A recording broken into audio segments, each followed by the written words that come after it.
for the day.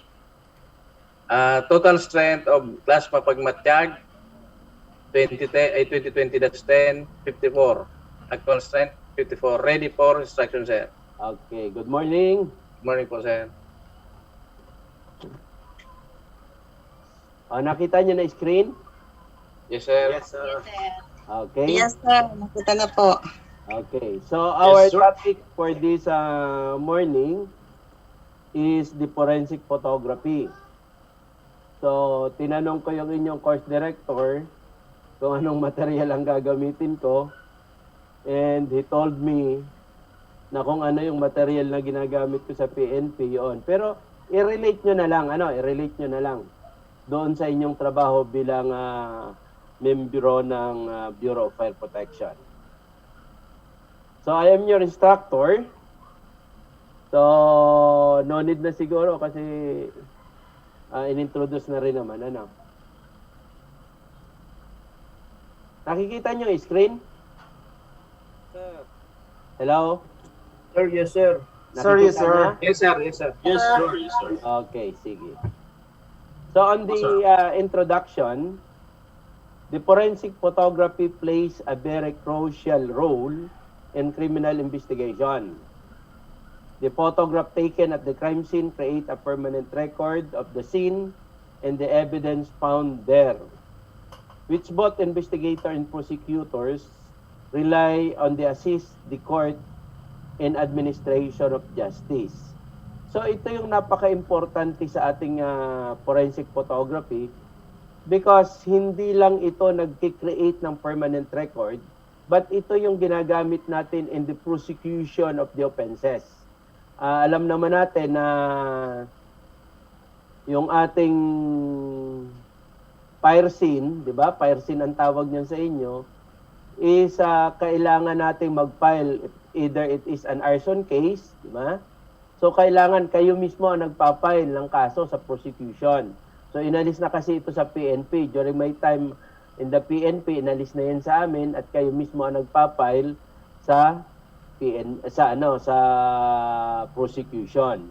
So it's very important kasi nai-assist niyo yung prosecutor. Ibig sabihin, on that particular fire scene, na ibibigay nyo, na ipapaliwanag nyo sa prosecutor yung gusto nyong sabihin because it is already presented by means of photograph. So we have the so-called commercial photographer.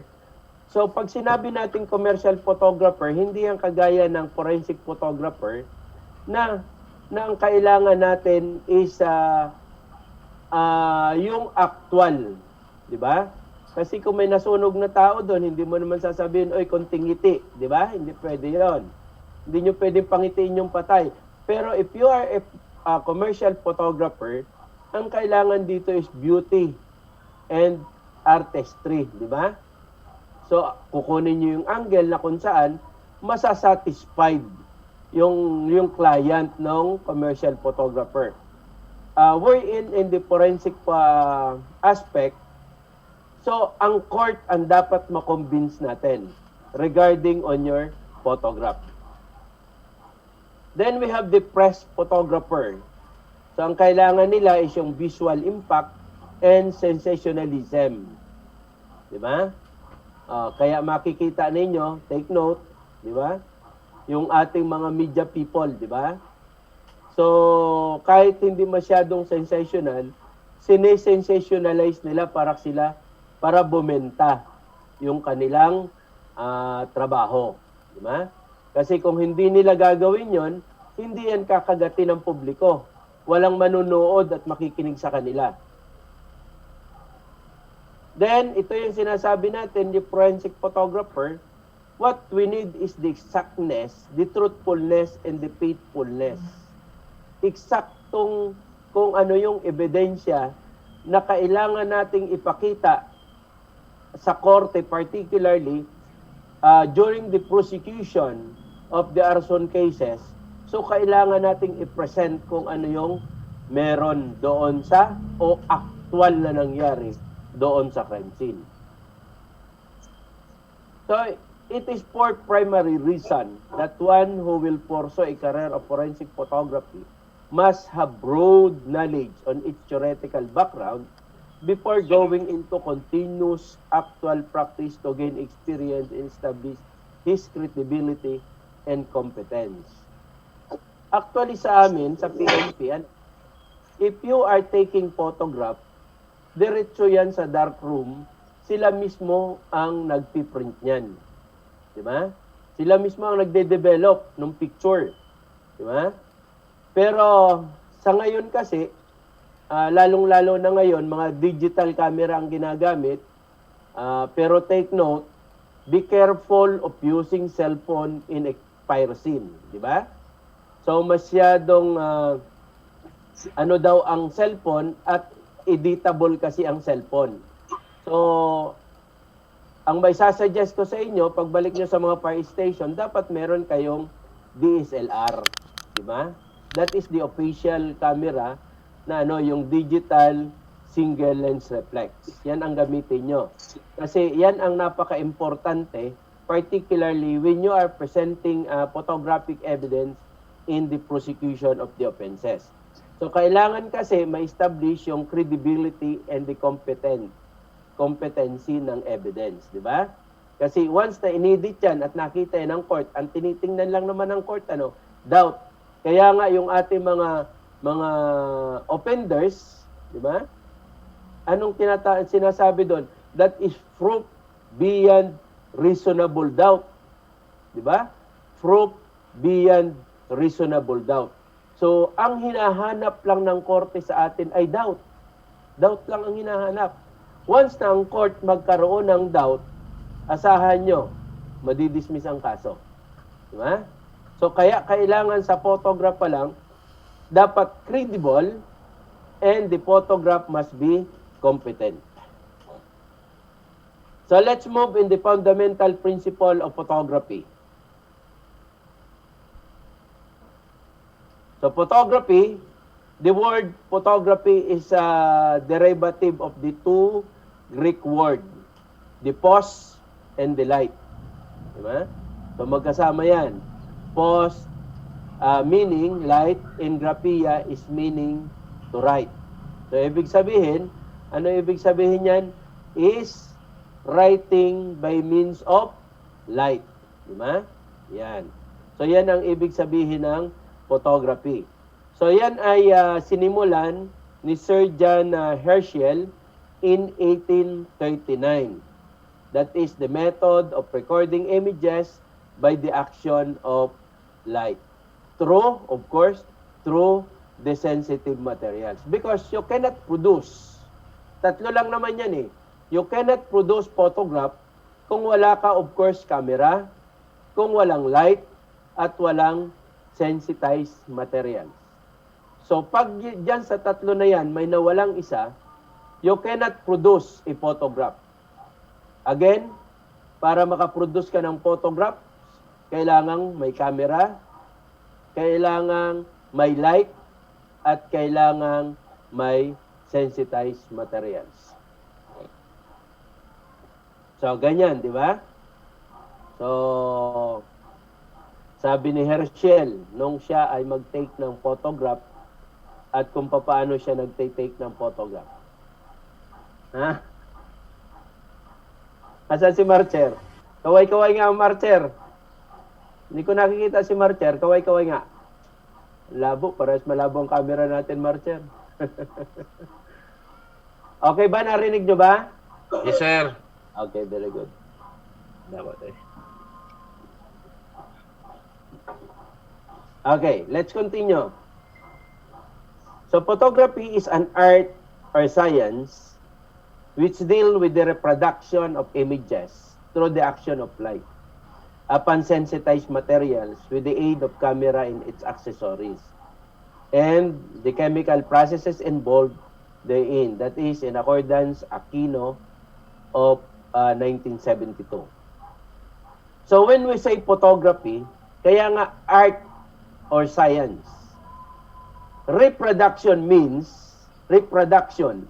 Kaya reproduction, we have to get the image outside the camera at kukunin natin yan.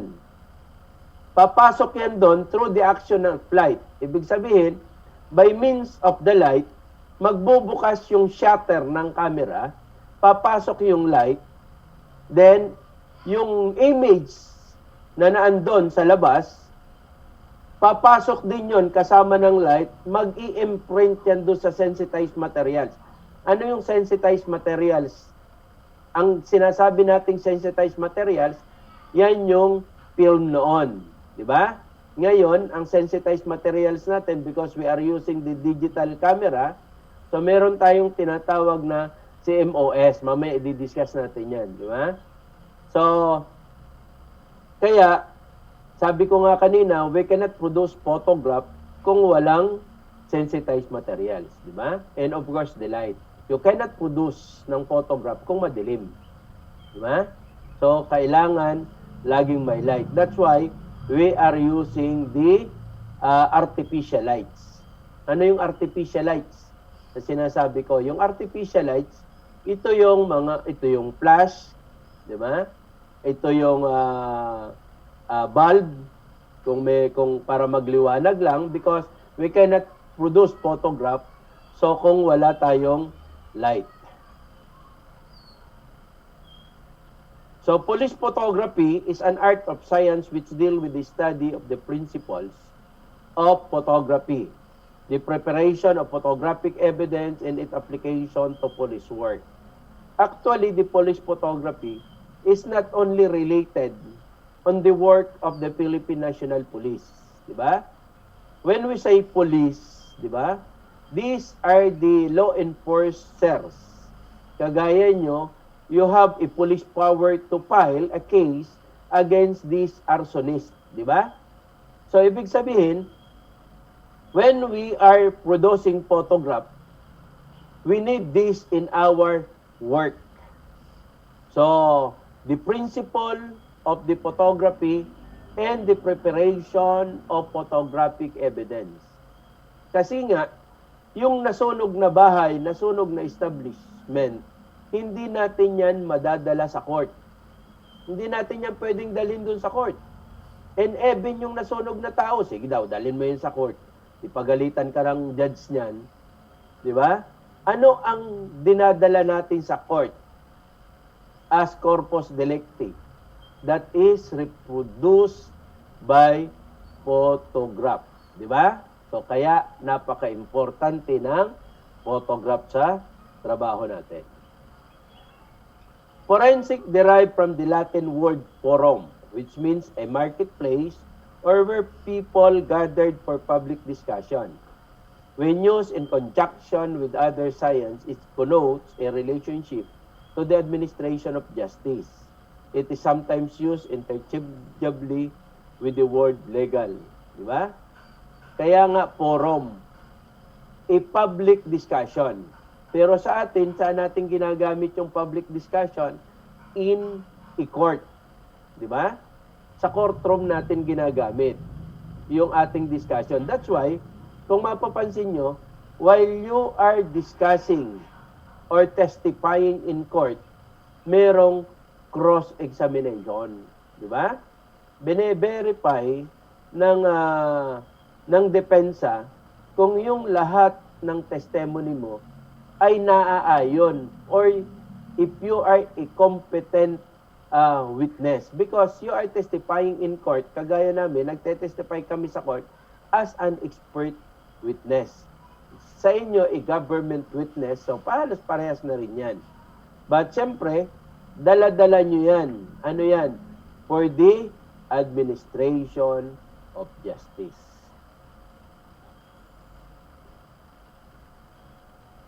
So it is an art or science of photographically documenting a crime scene and evidence for laboratory examination and analysis purposes of court trial. Diba? So, ano ba yung mga ebidensya na pinoproduce nyo sa fire scene? O, Marcher, pakibigyan mo nga ako ng idea, Marcher. Ano ba yung mga ebidensya na kailangan nyong makuha sa crime scene?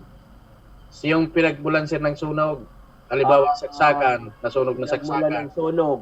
Yes, sir. So, di ba kailangan nyo rin i-photograph yan? Yes, sir. Okay. Since na kailangan mong i-photograph yan, so hindi naman actually the evidence ang dadalhin mo. Because sometimes, it will be subjected for laboratory examination. Because you have to determine kung anong chemical ang ginamit nila, isinit. Di ba? So, kung anong chemical. So, ang maganda ngayon, meron na kayong sariling laboratory. Kasi dati, dinadala nyo yan sa crime laboratory, sa PNP crime laboratory, at doon nyo pinapa-examine. Pero, nasa service pa ako noon, nung panahon na yun, may lumabas na memo sa amin na lahat ng cases or fire incident sa laboratory na ng Bureau of Fire i-examinin. Well and good, di ba? Kasi minsan kasi nagkakaroon ng problema pagdating lalo sa custody of evidence, di ba? So alam naman natin yan, minsan yan ang sinisilipan ng technicalities. So photograph is the mechanical and chemical result of photography. Picture and photograph are not the same, di ba? Tandaan nyo ha, we are using photograph for the crime scene. We are not using picture. Because picture and photograph are not the same. Picture is a generic term. It refers to all kind of form of images. Picture, di ba? So lahat ng klase ng images, di ba? Picture ng asawa mo, picture ng anak mo, yun ang picture. But when we say a photograph, it is an image that can only be a product of photography. Ano yun? Sabi natin kanina, the exactness. Di ba? The faithful reproduction of images. Di ba? Yun ang kailangan natin. Kaya nga, meron tayong tinatawag na chemical development ng photograph. So take note, sabi ko kanina sa inyo, na in our case, di ba? Kami mismo ang nagde-develop ng photograph. Pero ngayon madali na, printer lang ang katapat na nade-develop na ano. So kasi may mga process at during the reproduction of that images, so may mga tinatanong ang mga defense counsel yan, anong proseso ang ginawa mo, paano mo reproduce, etc. etc. So pero kung ikaw mismo ang gumawa, ikaw mismo ang nag-reproduce regarding on that particular photograph, so kaya mong sagutin lahat kasi ikaw mismo ang gumawa ng photograph na yan o nag-reproduce. Okay. Sabitan natin ng kaunti yung history. Ano? Yan. 1839, generally known as the birth of photography. Yan. That is William Henry Pax Talbot explained the process that he invented, the calotype process.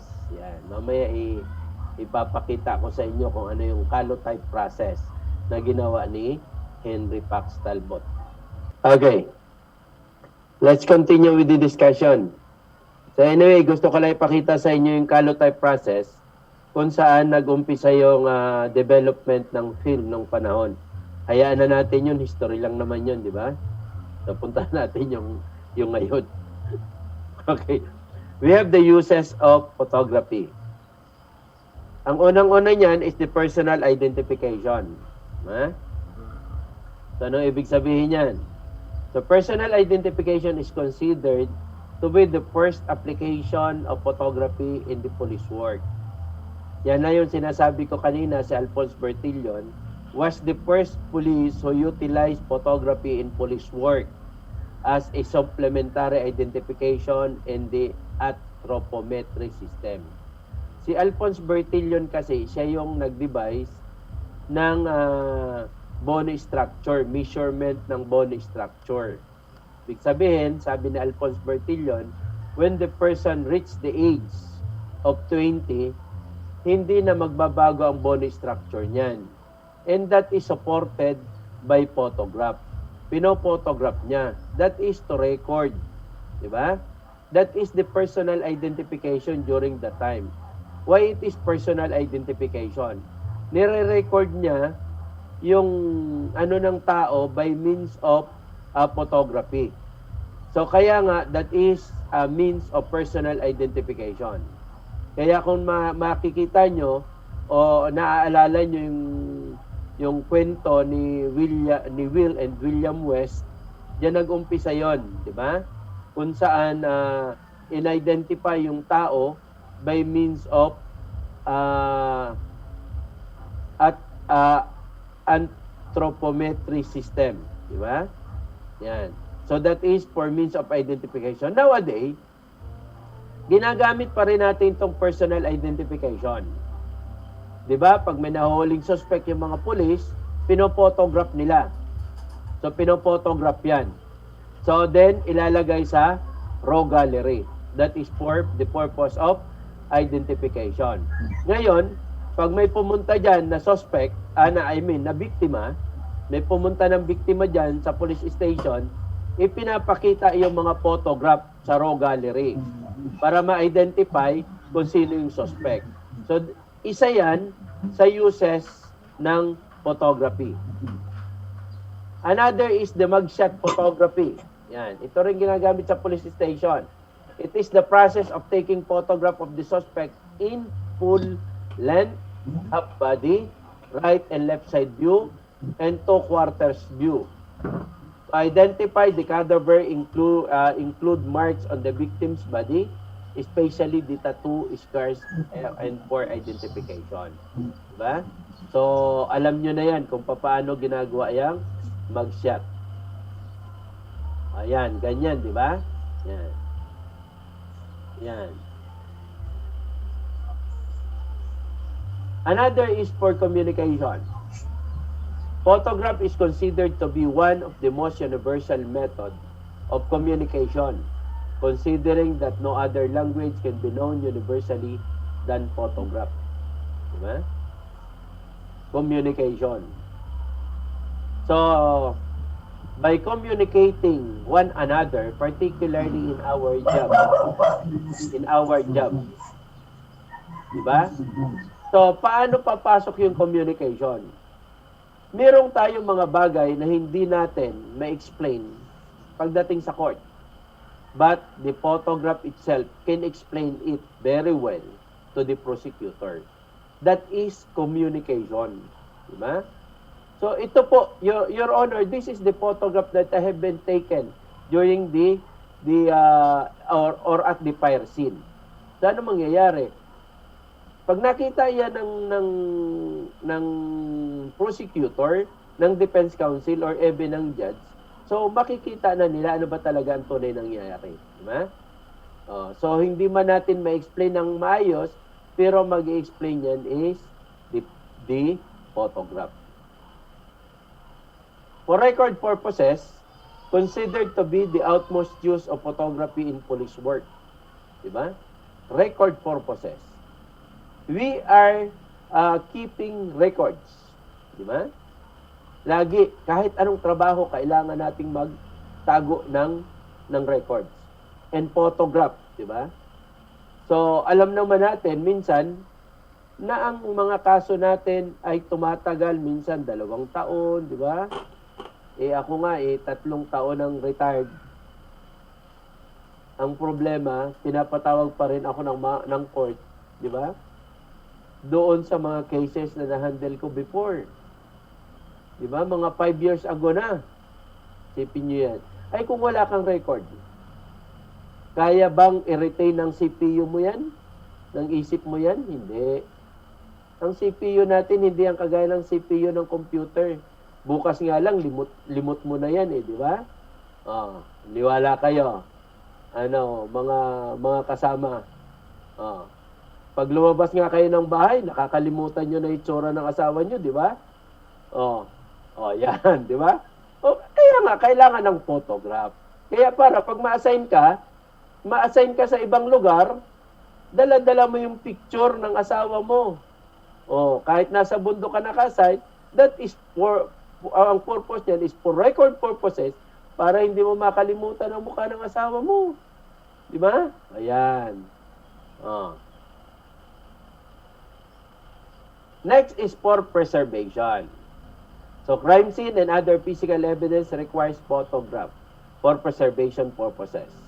Crime scene cannot be retained as it is as long period of time, but through the photograph, the initial condition of the scene and the crime can be preserved properly. Ulitin ko yung sinabi ko kanina. Yung fire scene, yung establishment na nasunog, hindi mo yan kayang buhatin papunta sa court. Ano ang dadalhin mo? Yung photograph. Di ba? So, na-preserve mo ba yung fire scene? Yes. By means of photograph. Yung namatay, di ba? Kagaya nung namatay doon sa Valenzuela, di ba? Ano nga yun? Yung sa may Chinilasan, di ba? Oh. Maraming namatay doon. Paano namin preserve? Di ba? Yung mga ebidensya doon. Kasi pinapasok kami doon eh. Pinakiusapan na yung SOCO team na pumasok doon. At siya ang mag-conduct ng crime scene investigation. So, sa daming patay na yon, ano ang ginawa naming preservation doon? By means of photograph. Diba? Then, discovering and probing. Photography can extend human vision in discovering and probing things, such as use of magnification. So, yung mata natin, tingnan nyo yung mata natin ngayon, kailangan na natin ng salamin. Because minsan, hindi na natin nababasa. But the photograph can magnify. Di ba? Yan. Use of artificial light. Kaya naman natin mag-photograph, pero we need or to use the artificial light. So, the use of magnification. Yan. Taking of magnified photograph of small object through attaching a camera to the ocular or compound microscope as it to show the minute detail of physical evidence. So, particularly sa amin itong trabaho. Di ba? So, bakit nakikita namin yung mga striations sa bala?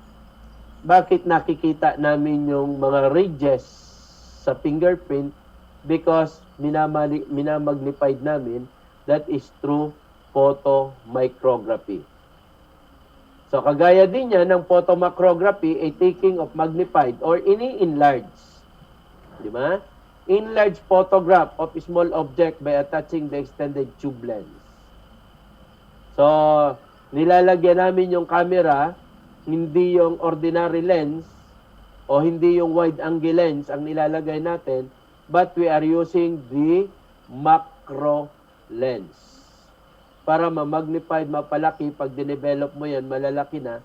At pag i-present natin sa court, mas makikita nila kung ano yung itsura. Di ba? Kasi yung mga minute detail naman talaga, particularly, bakit ba parehas yung bala? Di ba? So, hindi ma-appreciate yun ng court kung hindi mo yan gagamitan ng photomicrography para makita nila na parehas nga pala. Di ba? Yan. Microphotography is the process of producing into a small strip of the film a scenario. It is the first use in filmmaking. So, ginagamit yan sa mga filmmaking. So, macrophotography used synonymously with the photomicrography. And telephotography is the process of taking photograph in a far object with the aid of the long focus or telephoto lens. So, yung ginagamit natin pag malayo, di ba? Lalo na kung mga nahulog sa bangin, hindi natin kayang babain. So, kailangan natin gumamit ng telephoto lens para ma-photograph yung scene sa baba. Yan. That is the macro photography. So, paano yan? Ito yung mga engine number and the chassis number ng mga sasakyan, di ba? Para malaman natin, minsan may mga nare-recover tayong vehicle, pero wala na mga plate number. Kasi kalimitan, we are relying on the plate number. Hindi. Sa amin, ang tinitingnan natin ay yung engine number and chassis number. Pag ipinasok yan sa database, alam kung sino ang may-ari. So, hindi lang plate number. Ano? Yan. So, that is the bullet. Yan. So, that is the empty shell na kung saan ang ginagamit natin ay photomicrography.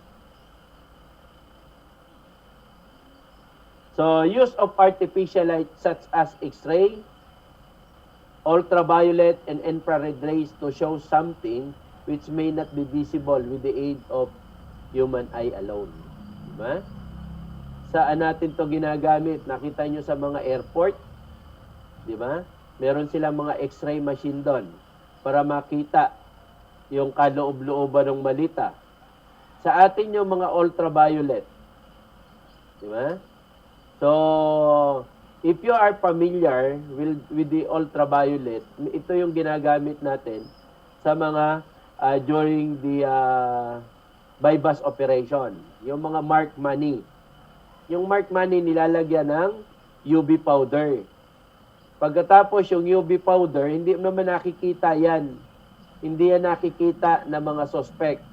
Siyempre, pag kinuha yung pera, nahawakan na nila, yung UV powder may iwan sa kamay. At paano natin yung makikita yon?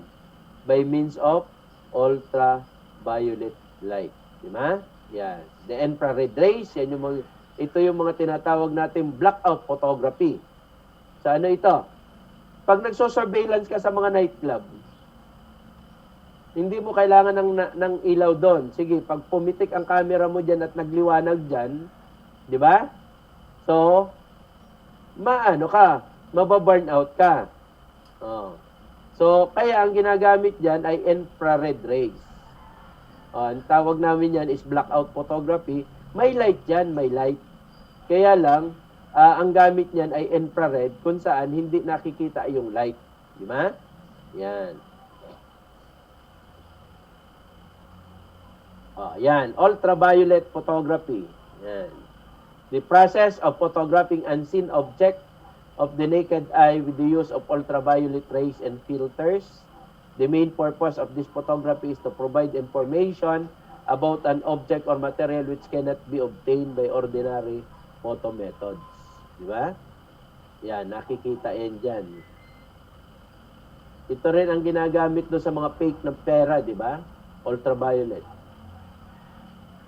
Infrared, the recording of images form the infrared radiation. Di ba? Yan, sabi nga natin kanina, madilim. Di ba? Madilim siya, pero mapopotograph mo siya.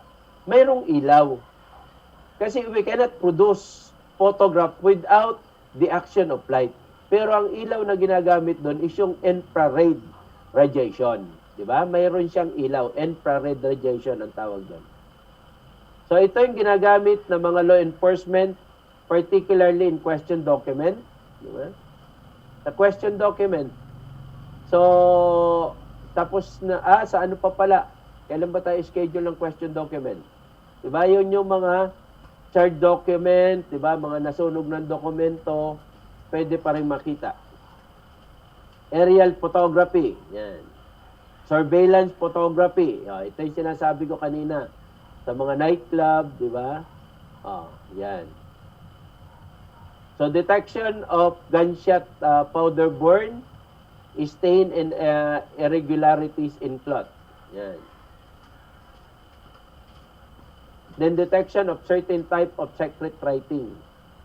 Ito yung mga makikita nyo, yung pinapapirma kayo sa LTO, na ballpen na walang talab. Yan. Sa mga ID natin ngayon, karamihan ganyan. Pinapapirma kayo ng sa ballpen, pero walang talab yung ballpen. Papasok na yan dun sa ano. Hindi yan nakikita. So, paano makikita yan? Because that is a secret writing by means of infrared. Yan, ganyan. Yan.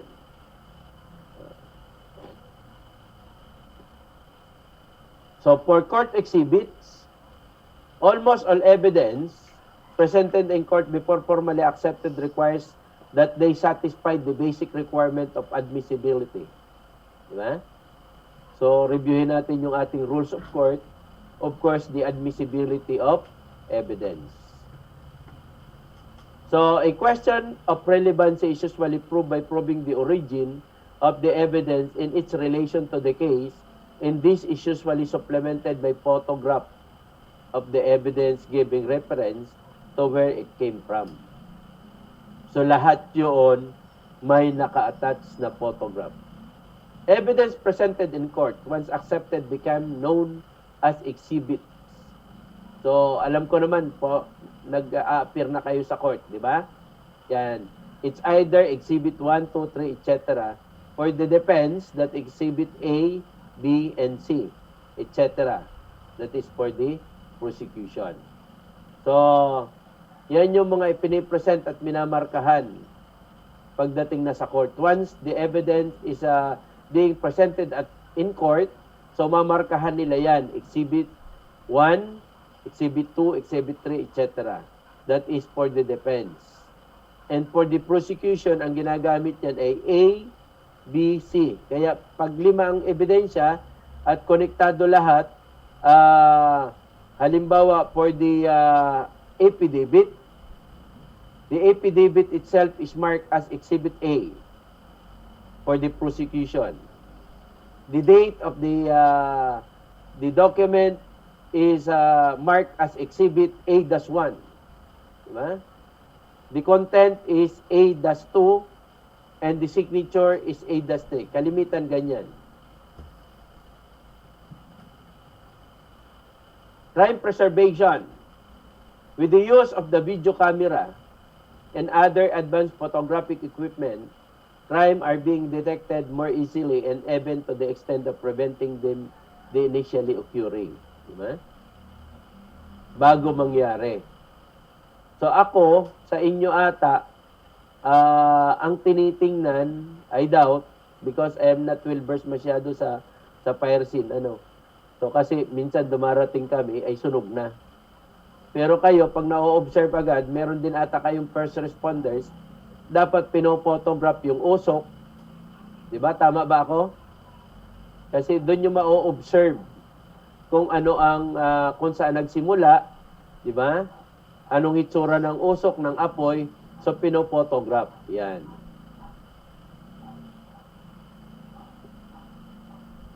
Reproducing and copying. With the use of photograph, any number of reproduction of the evidence can be made, those giving unlimited opportunity for its examination, and even allow other expert or person to examine the specimen without comprising the original. So, ibig sabihin, pag humingi yung defense, kaya nating magbigay ng isang kopya. Pag humingi ang prosecutor, kaya nating magbigay. And even 100 copy, kaya nating mag-produce. Diba? Para meron silang kopya ng kailangan nila. So walang problema. That is the same photograph na re-reproduce natin ng maayos. So ito yung essential of photography. Of course, the light. That is the electromagnetic energy that travel in the form of the wave with the speed of 86,000 miles per second. So, alam nyo naman yung light kung ano. So ito naman yung camera, the light tight box, designed to block the unwanted and unnecessary light from reaching the sensitized materials. Pagdating natin mamaya, isang topic natin dyan ay camera, mas marirealize nyo kung paano yan. Then, of course, the lens. It is the light gathering mechanism of the camera that collect and reflected light coming from the object to form an image. Siya yung nagpipick up ng image papunta doon sa camera. Siya yung sumasala ng images. Sensitized materials that is composed of highly sensitized chemical compound which is capable of being transformed into an image through the action of light with some chemical processes. Dalawa kasi iyang sensitized materials natin, yung film at saka yung photographic paper. Diba? Yan. So, chemical process is the process necessary for reducing silver halides into the form of a latent image and a positive image to make resulting to what we call photograph. Ito yung tinatawag nating development. Ang tawag natin dyan ay chemical process. Okay? So, 10 minutes break tayo. Marcher? Marcher, take charge. Yes, sir. Mag-relax muna. Thank you, sir. O, 10 minutes, Marcher, ha? Yes, sir. Okay, sige. Okay, mates. 10 minutes breakdown. Ang oras, 8:57. Balik tayo ng 9:07. Thank you. The next is the viewfinder camera. Have just a simple viewfinder, sometimes with parallax correction mark. Ibig sabihin, makikita nyo lang doon sa screen, di ba? At minsan may problema. Bakit may problema minsan? Kasi nga, pag sinabi natin parallax, yung image na nakikita nyo doon sa kanyang viewfinder, minsan putol. Yan ang problema doon sa viewfinder camera. No control over the right distance selection is given through the viewfinder. Otherwise, it would be a rangefinder camera. Sa rangefinder, okay yun. The focusing system in a viewfinder camera can be guess, focusing, or autofocus. Yun ang problema sa viewfinder. Kaya sa atin, hindi masyadong nire-recommend yung mga viewfinder camera. Diba?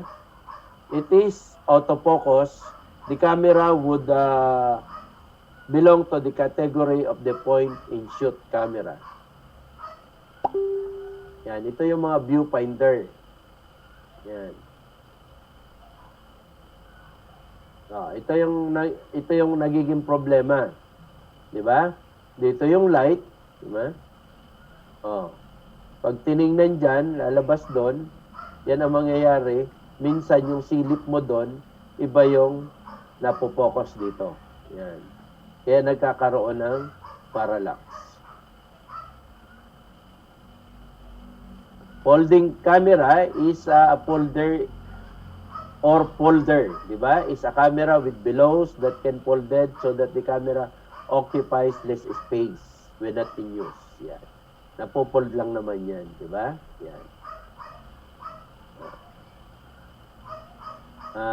So miniature camera, that is beginning of photography, a film format of only 9 by 12 centimeter or 4 by 5 inches. Masyado siyang maliit, di ba? Ito yung mga ginagamit ng mga surveillance camera minsan, di ba? Para makapag-file ng kaso. Yan. View camera, a large format camera in that typical takes film that is at least 4 by 5 inches or 9 by 12 centimeter or larger. Yan, that is view camera. So wala naman ang gumagamit yan ngayon, ano? Sana lang sa mga fire station walang ganyang camera. Yung bago na bili natin. Punta na tayo sa lens. When we say lens, it is the imaging forming device of a camera that actually has a greater effect on the quality of the image to be formed. Diba? Siya kasi yung magsasala ng, ibig sabihin, siya yung magpipick up ng image para pumasok doon sa sensitized materials. A medium or system which converge or diverge light rays passing through it to form an image, and can be a glass or transparent material which permit light to pass through the change of the direction of the light. So Daniel Barbaro, the first to recommend the use of camera obscura as an aid to drawing. Yan, si Daniel Barbaro. Yan. Ito tayo ng classification ng lens. So that is according to the type of image to be produced. So meron tayong tinatawag na positive or convex lens. Ito yung tinatawag nating converging lens. So characterized by the fact that it is thicker at the center and thinner at the side, which is capable of bending the light together and form the image inversely. So nagbe-bend yung light dyan. Di ba? Nakakapag-bend siya ng yung light para mas maganda yung image na mapipick up niya. Yung negative or concave lens, ito naman yung tinatawag nating diverging lens. Characterized by the fact that it is a thinner at the center and thicker at the side and form the virtual image on the same side of the lens. Nagda-diverge naman yung kanyang light to form a sharp image. Yan. So kung makikita nyo dito, ito yung convex. Yung light dyan, pasok dyan. Ito naman, pag ganon. Diba? Ito yung concave, ito yung convex lens. Yan. So, ang purpose niyan is para makaproduce ng sharp image. Yan.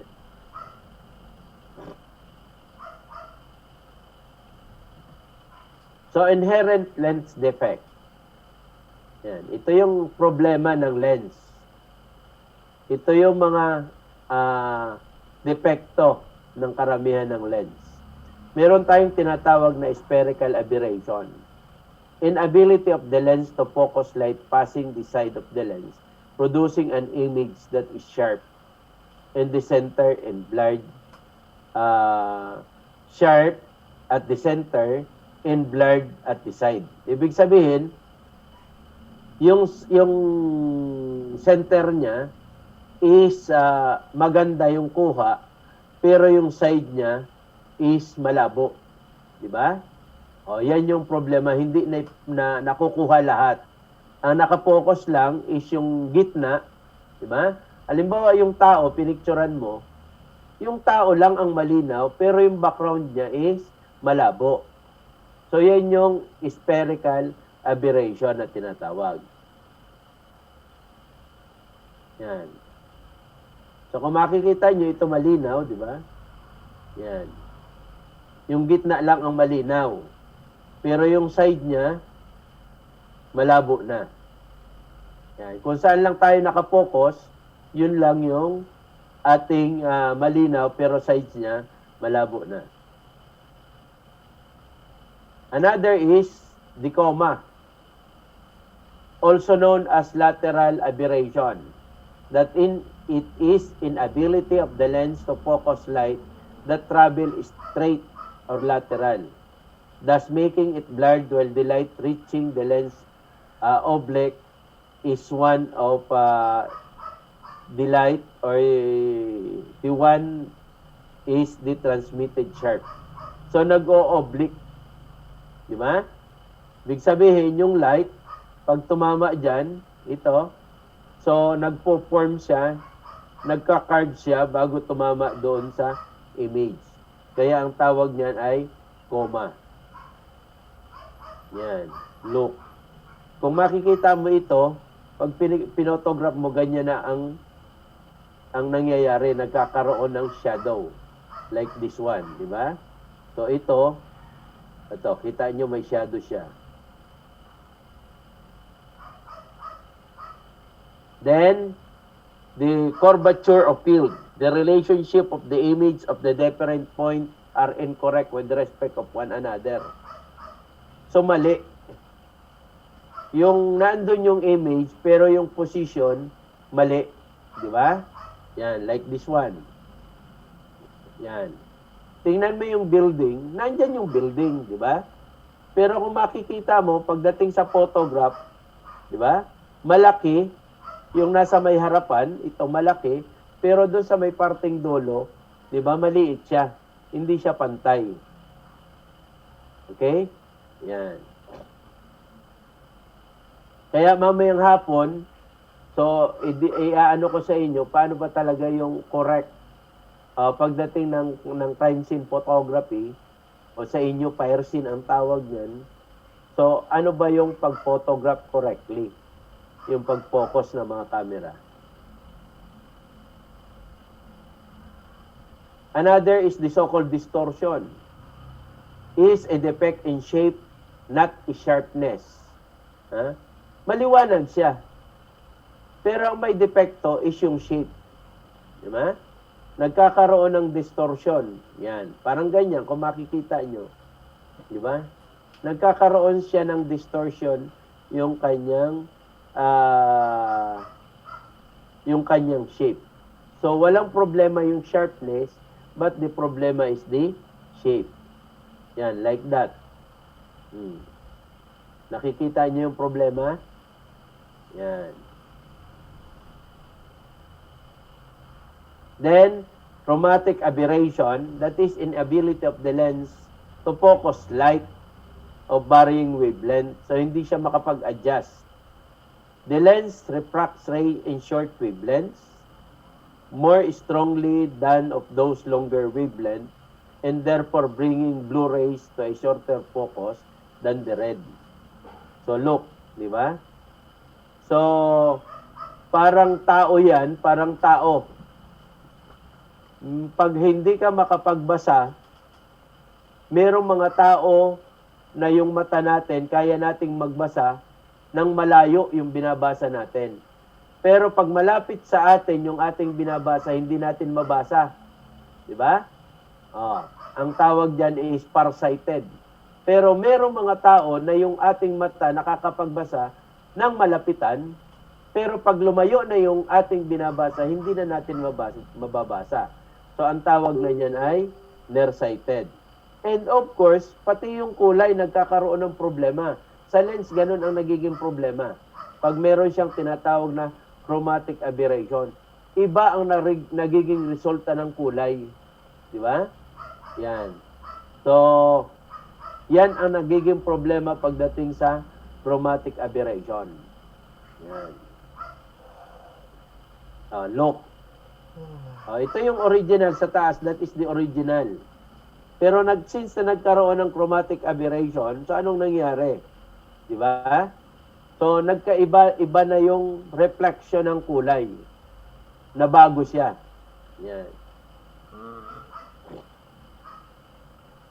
Next, the chromatic difference of magnification or lateral chromatic aberration. So, this defect is present when the size or image produced by photographic rays of one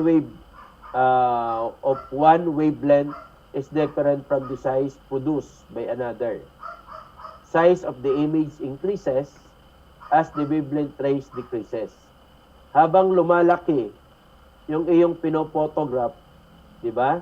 Nagdi-decrease naman yung wavelength. Ganito. Look.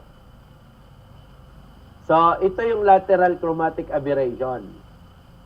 So, kung habang lumalayo ka, di ba? Lumiliit ang image. Nasa focusing kasi yan. So, lumilinaw. So, depende. Ibig sabihin, kaya mo naman yan i-adjust sa sarili mo. Lalo na makikita mo yan doon sa viewfinder. Pag lumayo ka, anong nangyayari? Yung mali, yung image mong pinofocus, naandun lang yung sharp image. Pero the background, nawawala. Yan. Habang lumalayo, di ba? Habang lumalayo. So, pag lumalapit naman siya, lumalaki yung image, pero hindi mo nakikita yung background niya.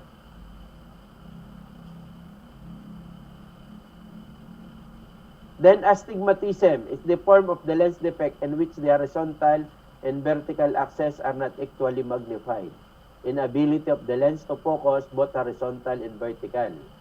Yan. Both horizontal and vertical, nagkakaroon ng problema. So, that cannot produce a sharp image. So, like that. Diba? Yan.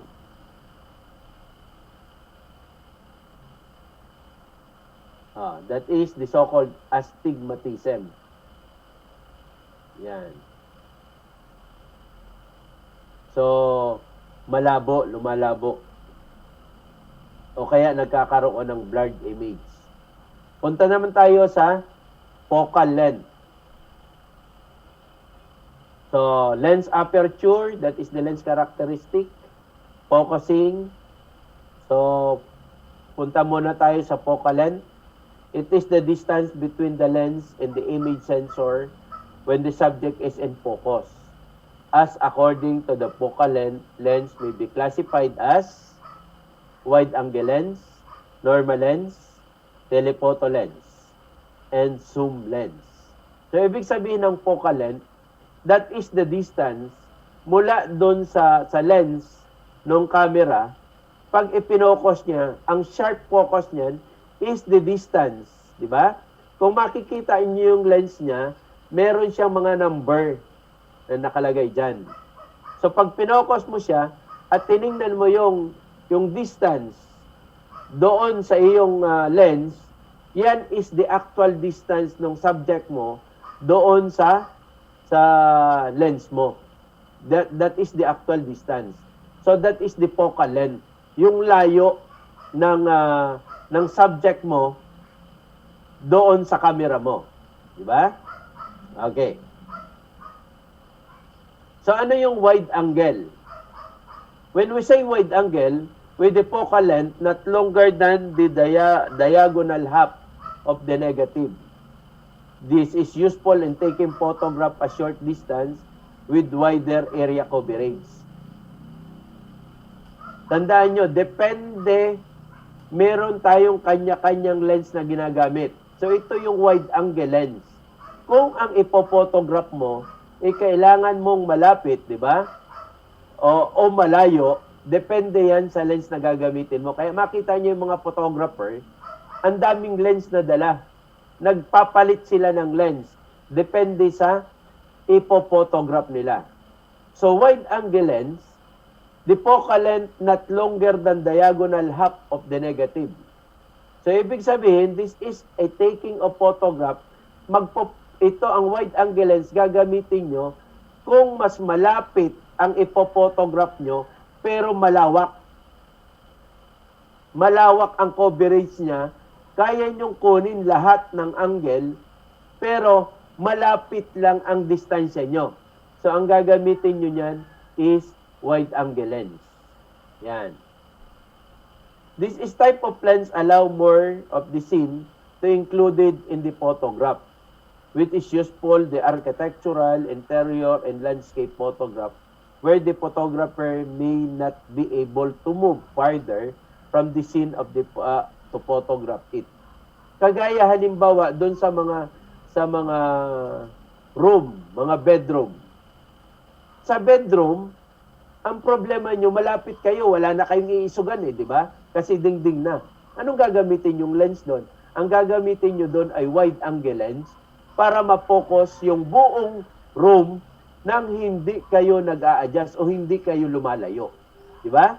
Ibig sabihin kasi, malapit siya, pero malaki ang coverage ng kanyang angle. So, in full 35mm camera, a wide-angle lens has a focal length of 35 to 24mm. So, below 24, that is ultra-wide-angle lens. Okay. So, like that, kung titingnan nyo, so, yung sa taas, di ba? Yung sa taas, that is 8mm. Nakita nyo ba yung ano? Ang tinitingnan natin dito is the background, hindi lang tayo nakapokus doon sa lalagyan ng tubig na pula, di ba? But we are also to include the background. Kung 8mm lang, of course, makikita nyo, ang liit, di ba? Nung background niya. Malaki nga yung iyong pinupokusan. Pero how about the background? Di ba? Ay sa fire scene, kailangan natin, hindi lang yung subject, kailangan nating i-focus, pati yung mga nandun nakapalibot sa kanya. In a 34mm look, mas malaki siya ng konti. Pero in 55mm wide angle lens, so makita nyo, so kung gaano kasing laki ang diferensya doon sa pinupukusan nyo. Diba? So yan ang importante sa wide angle lens. Normal or medium focus. with focal length approximately equal but not longer the twice of diagonal half of the negative. In photography, the cinematography in normal lens is lens that reproduce a field of view. The general look natural to a human observer under the normal viewing condition. As compared with the lenses with the longer or shorter focal length, which produce an expanded or contracted field of view that distort the perspective when viewed from the normal viewing distance. Kaya nga normal. Di ba? Kung ano lang yung nakikita mo doon sa iyong viewfinder, di ba? Yun lang ang papasok na image doon sa camera mo. Kaya that is a normal lens. So this is in the 35mm camera, or which means 35mm to 70mm. Yan. Yan yung mga lens. Okay?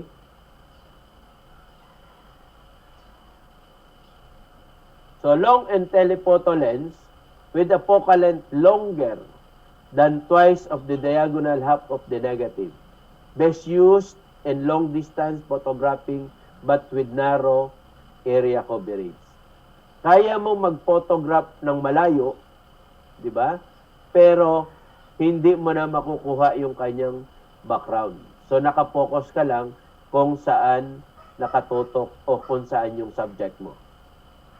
This is the 35mm camera.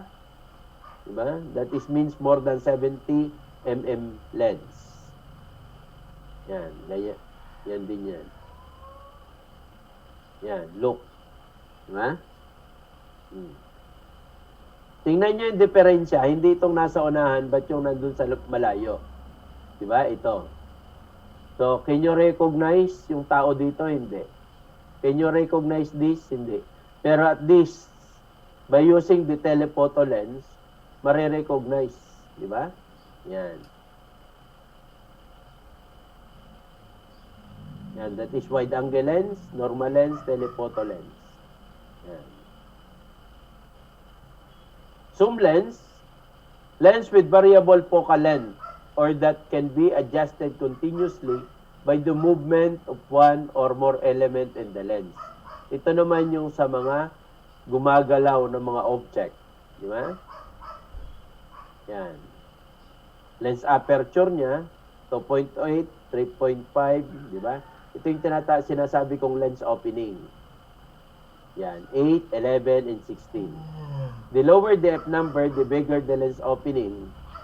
And the bigger lens opening is the greater volume of the air that will pass through the lens and reach the sensitized materials.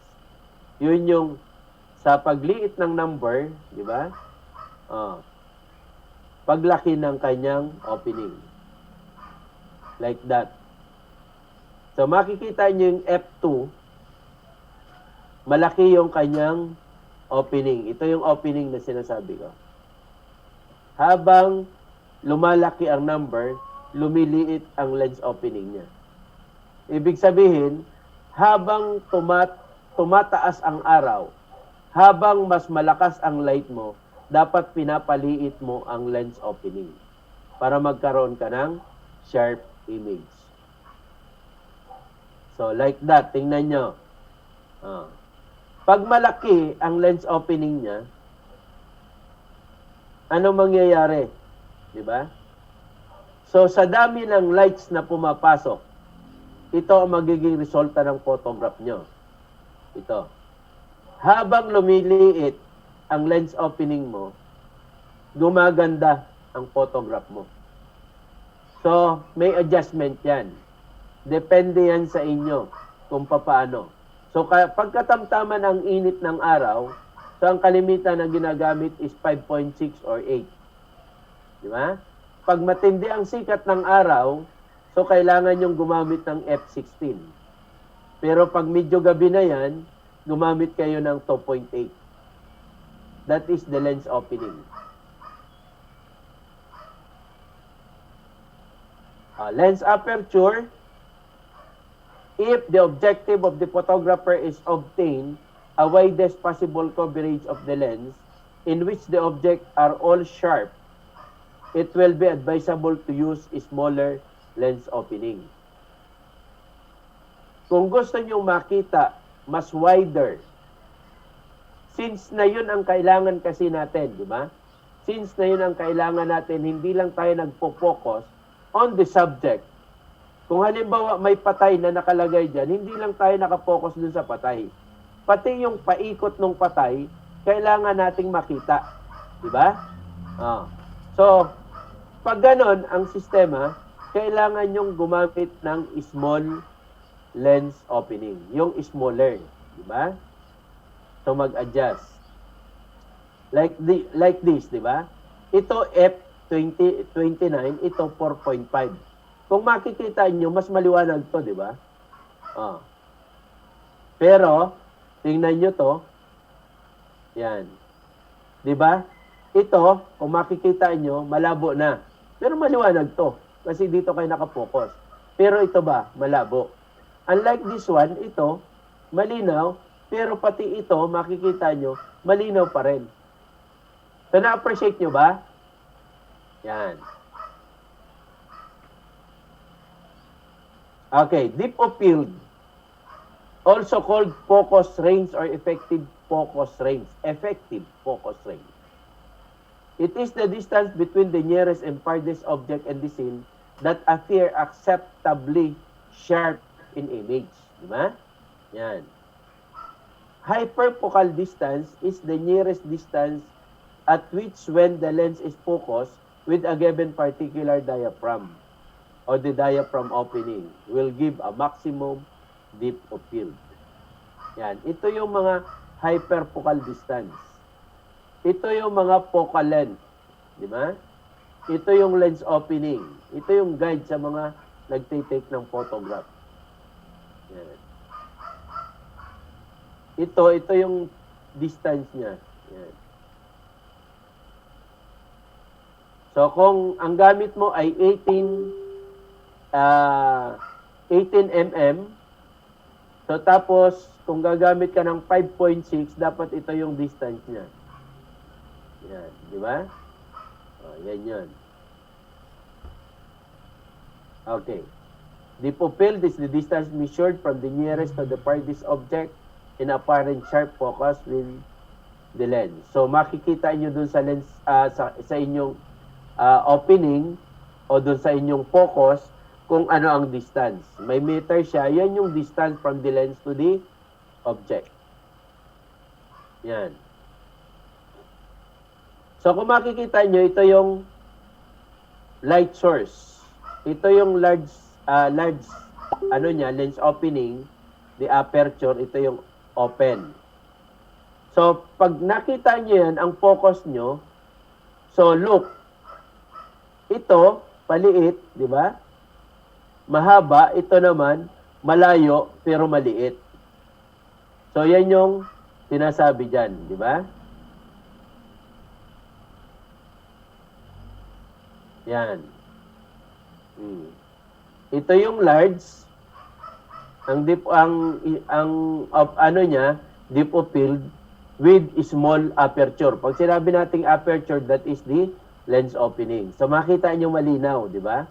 Pero ito, dito lang siya nakapokus. Itong nasa harapan at saka nasa likod, so malabo na siya. Hindi kagaya nito, lahat, sharp image lahat. Pag small ang aperture.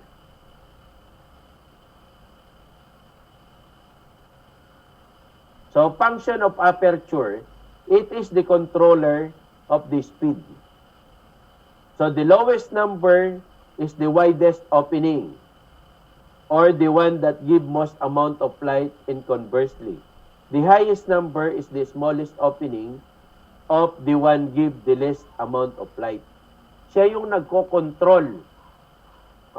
Tandaan uli natin na pag, di ba, the lowest number, mas malaki yung kanyang opening.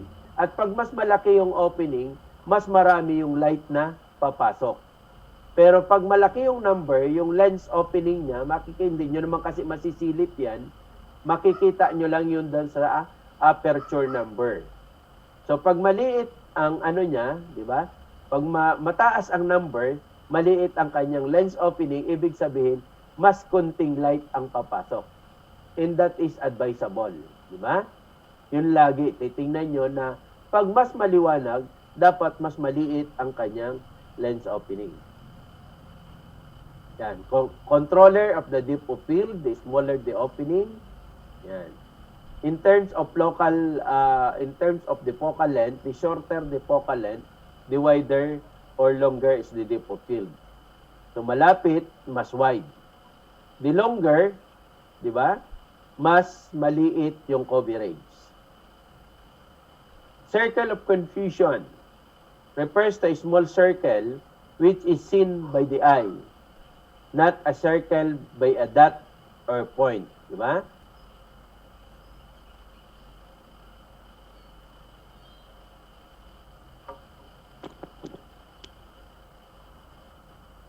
So, like that one. Diba? Yan. Makikita nyo, lagi may nakalagay, 16mm because that is the lens na ginagamit or the aperture. So, tingnan nyo to. Kung makikita nyo, nakapokus lang doon sa bata, pero yung background. Ini-emphasize ko to kasi it is very important in your taking photograph in a fire scene. Diba? So, kung makikita mo ito, maliwanag yung bata. O, di ba? Ito kasi malayo siya, pero yung ano niya, yung coverage niya. Pero ito malapit, pero yung coverage niya malaki. So, ganun ang pagkakaiba niyan. Function of aperture controller of definition. The term definition is ability of the lens to form a clear image of fine details. Decreasing the lens aperture, improve definition at remove the small amount of haze. So nawawala yung haze niya and by residual aberration. Yan. So like that, di ba?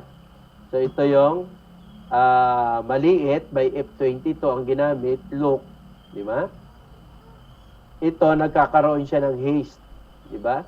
Kasi ang ginamit na niya is 2.8. Yan. Ito, medyo malinaw, na wala yung konting haze, pero pagdating sa F22, maliit yung lens opening niya, sharp na ang images niya. Di ba? Yan. Okay.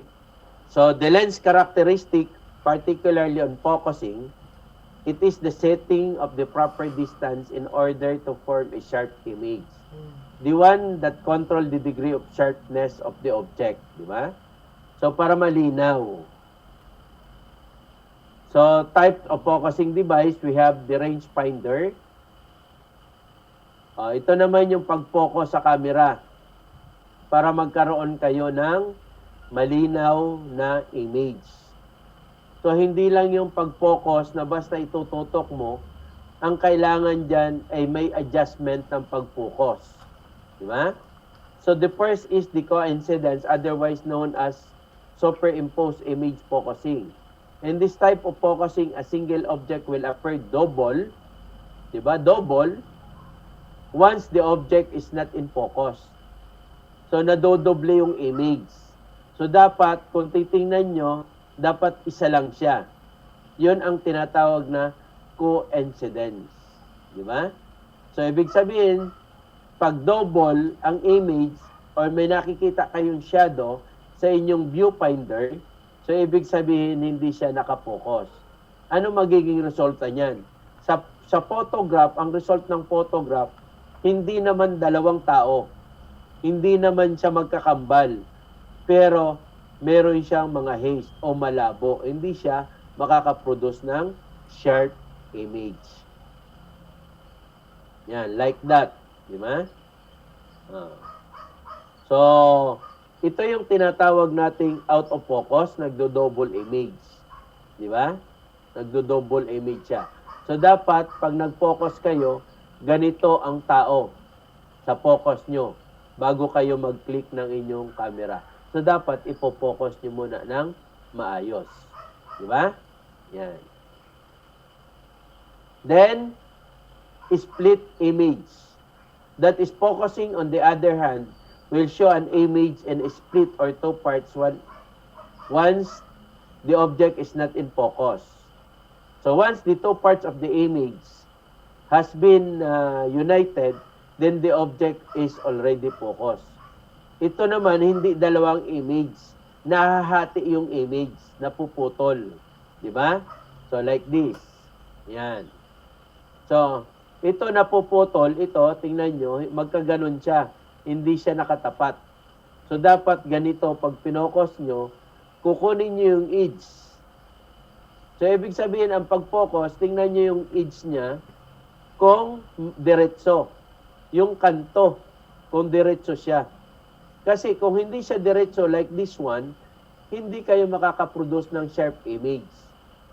So, ibig sabihin, kukuha ka kaagad ng reference na dapat yung kanto, halimbawa sa pintuan, dapat yung doorpost niya is pantay. Kasi pag naghiwalay siya, hindi yan. Sa photograph, hindi naman yan lalabas na ganyan, na magkahiwalay. Kaya lang, malabo yan. You could not produce a sharp image. Then, ground glass. This is observed from the viewing system of the camera. Once the object is not in focus, the object will be viewed to be blurred and will turn sharp and clear once adjusted. So, blurred naman ang focus niyan, di ba? Yan. Scale bed, estimating the distance of the object and adjusting the camera control based on his estimation to do this. So, mahirap to, di ba? Estimatein mo yung distance bago mo i-adjust yung iyong lens. So, other parts of the camera, the viewing system, is the part of the camera which provide the means of showing the photographer the entire scene coverage that can be recorded in the sensitized materials. That is the viewing system. Film advancer, designed to transfer the exposed film on the other side and take up spool, and the unexposed film will be on the opposite side of the lens for another exposure. Pero hindi naman na tayo gumagamit yan because digital lang ginagamit natin. So, shutter speed, so meron pa rin yan. It is part of the camera which regulate the time exposure of the film, thus affecting the amount of the light reaching the sensitized materials. It is usually expressed in the fraction of a second. Diba? So, yung bilis. Yan yung bilis ng pagsara ng camera. Shutter is the device that open to uncover the film to make an exposure of an accurate time interval, then closes automatically. So, sineset yung kanyang time. Yan, kagaya niya na. 1 is to 1, di ba? Then, 1/500.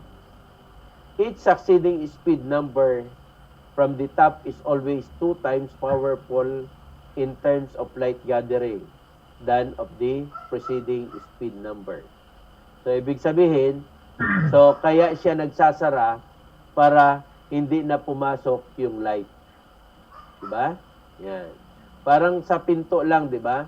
Bakit ka nagsasara ng pinto? Para yung liwanag sa labas hindi makapasok. Yan yung pinaka-role ng shutter. Diba? Siya yung pinaka-pintuan para harangin na hindi makapasok yung light. So, using the fast shutter speed, the photographer can stop or freeze the action of the person provided that necessary adjustment of the lens opening is made in order to maintain normal exposure. So, mas mabilis, di ba? Mas kukunti yung papasok na light. And on the B setting, the exposure setting is more than 1 second. So, masyadong matagal yan pag nilagay mo sa B. So, types of shutters, between the lens or central shutter, the shutter located in between of the lens component. So, tingnan natin kung meron dito. Yan. Yan. Yan yung shutter niya. Diba? Ito, magbubukas yan. Nasa gitna. Ito. Magbubukas yan. Ito yon. Yan. Then, magsasara uli yan. Yan. Then, the focal plane shutter is located directly in front of the field of the focal plane. Yan, ito yon. Ito naman yan. Yan. So, ito yon. Ito yung nagbubukas. Yan. Next, exposure.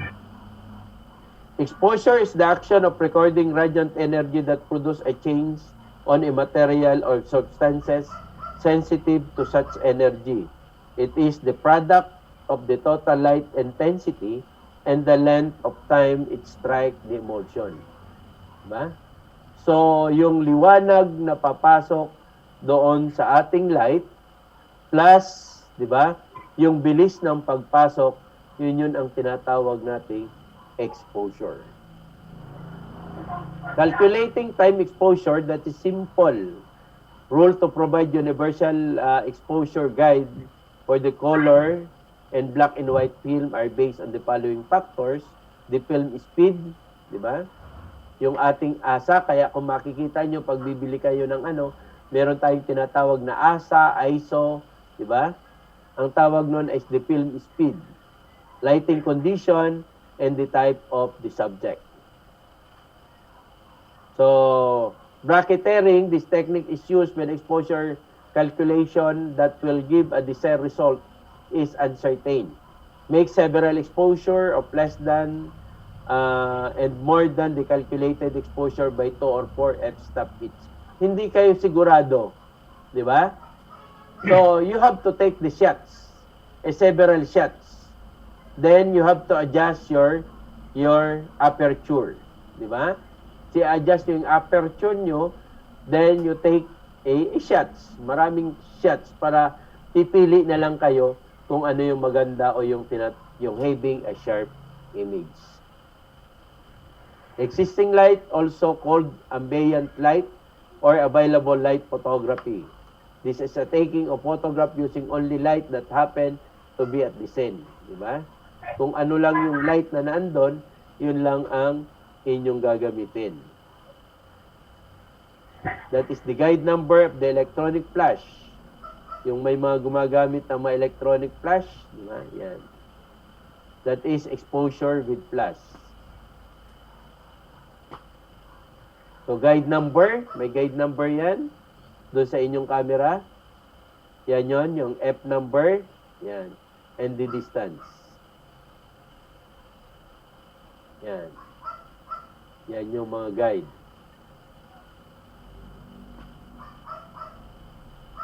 So, it is using the faster. Masyadong mabilis. Hindi na nakuha yung buong image. So, dapat tama lang. Pero sabi nga natin, bracketeering tayo. So, take a photograph, then adjust your shutter speed or your lens opening para makuha nyo. Ganun naman sa photograph. Walang perfecto yan sa una. So, ganun pa rin. Practice is the best talaga. Diba? Para makuha nyo. Yan. Enough ambient light. Yan. Ganyan. Diba? Tips on camera care. So, the common sense, treat your camera as you would treat other valuable precision instrument. So, alagaan nyo yung camera nyo kasi yun ang inyong katulong sa lahat ng bagay. Paano? Keep the lens clean. Diba? Keep the lens surface free of fingerprints and dust as much as possible. May pang-cover naman kasi yan, di ba? Remove dust with a blower, brush, or lens tissue. Never use cloth or ordinary tissue. If smudge or fingerprint persist, use lens tissue moistured sparingly with alcohol or lens cleaner. So, alagaan natin yung camera. Caution, use the spray gun type blower to clean the lens may cause possible damage to the glass. Yan.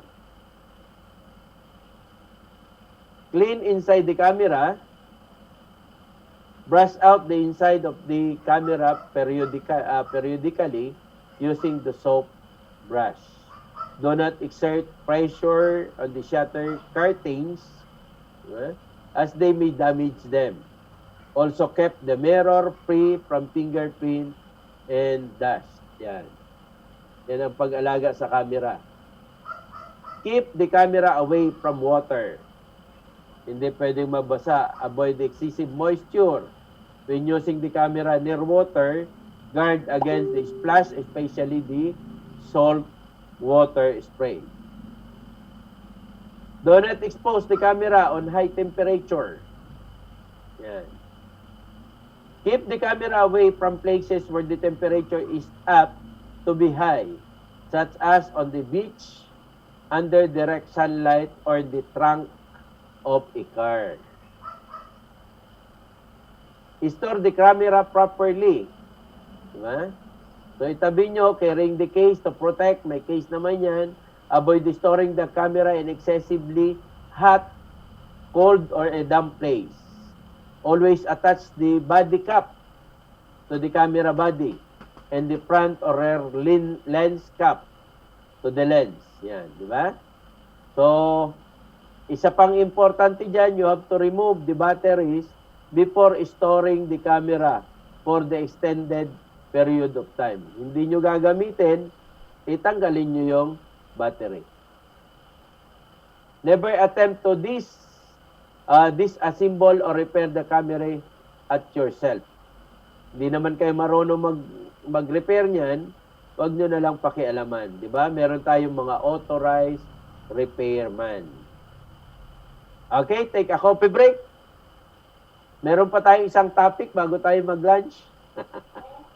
Coffee muna tayo, coffee. Yes, sir. Anong oras na ba? Anong oras na? Maricel, take charge. Sige, sir. Sige, sir. Alas 10, tamang-tama. 10:27. Magko-coffee muna tayo, magko-coffee din ako. Ano? Pagkatapos na meron pa tayo isang topic bago tayo magla-lunch. Di ba? Yan. Mga introduction pa lang yan. Mamayang hapon pa yung pinaka-penally kasi mamayang hapon yung crime scene photography. Ano? Kaya lang, paano tayo makapag-penally kung hindi natin alam yung mga background? Okay? Sige. Coffee break. Coffee din ako. Classmates, 15 minutes, coffee break. Really 1 hour. Coffee, oh.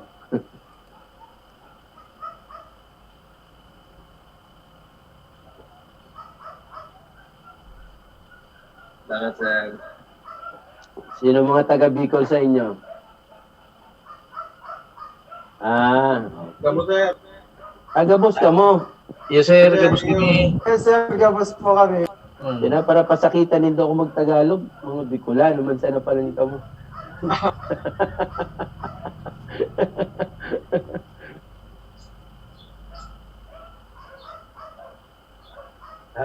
Sabi nito kumapuan na kita ta. Tarong topic naman lang ni parang unya na aga.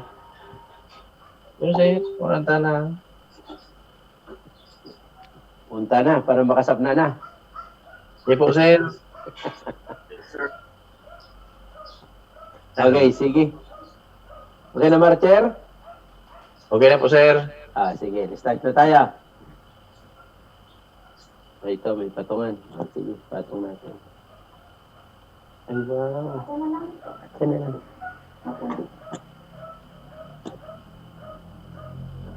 Okay. The next topic that we have is the photographic film and papers and digital camera sensors. Bakit kailangan i-discuss ko pa itong photographic film and papers? Kasi, kagaya sa amin, before, seldom kaming gumamit ng digital camera.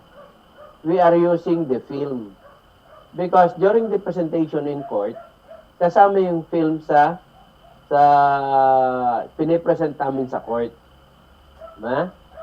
Kasi ang mahirap sa digital, so, pag nagkaroon ng doubt, bubusisiin pa nila yan, baka nagkakaroon ng editing.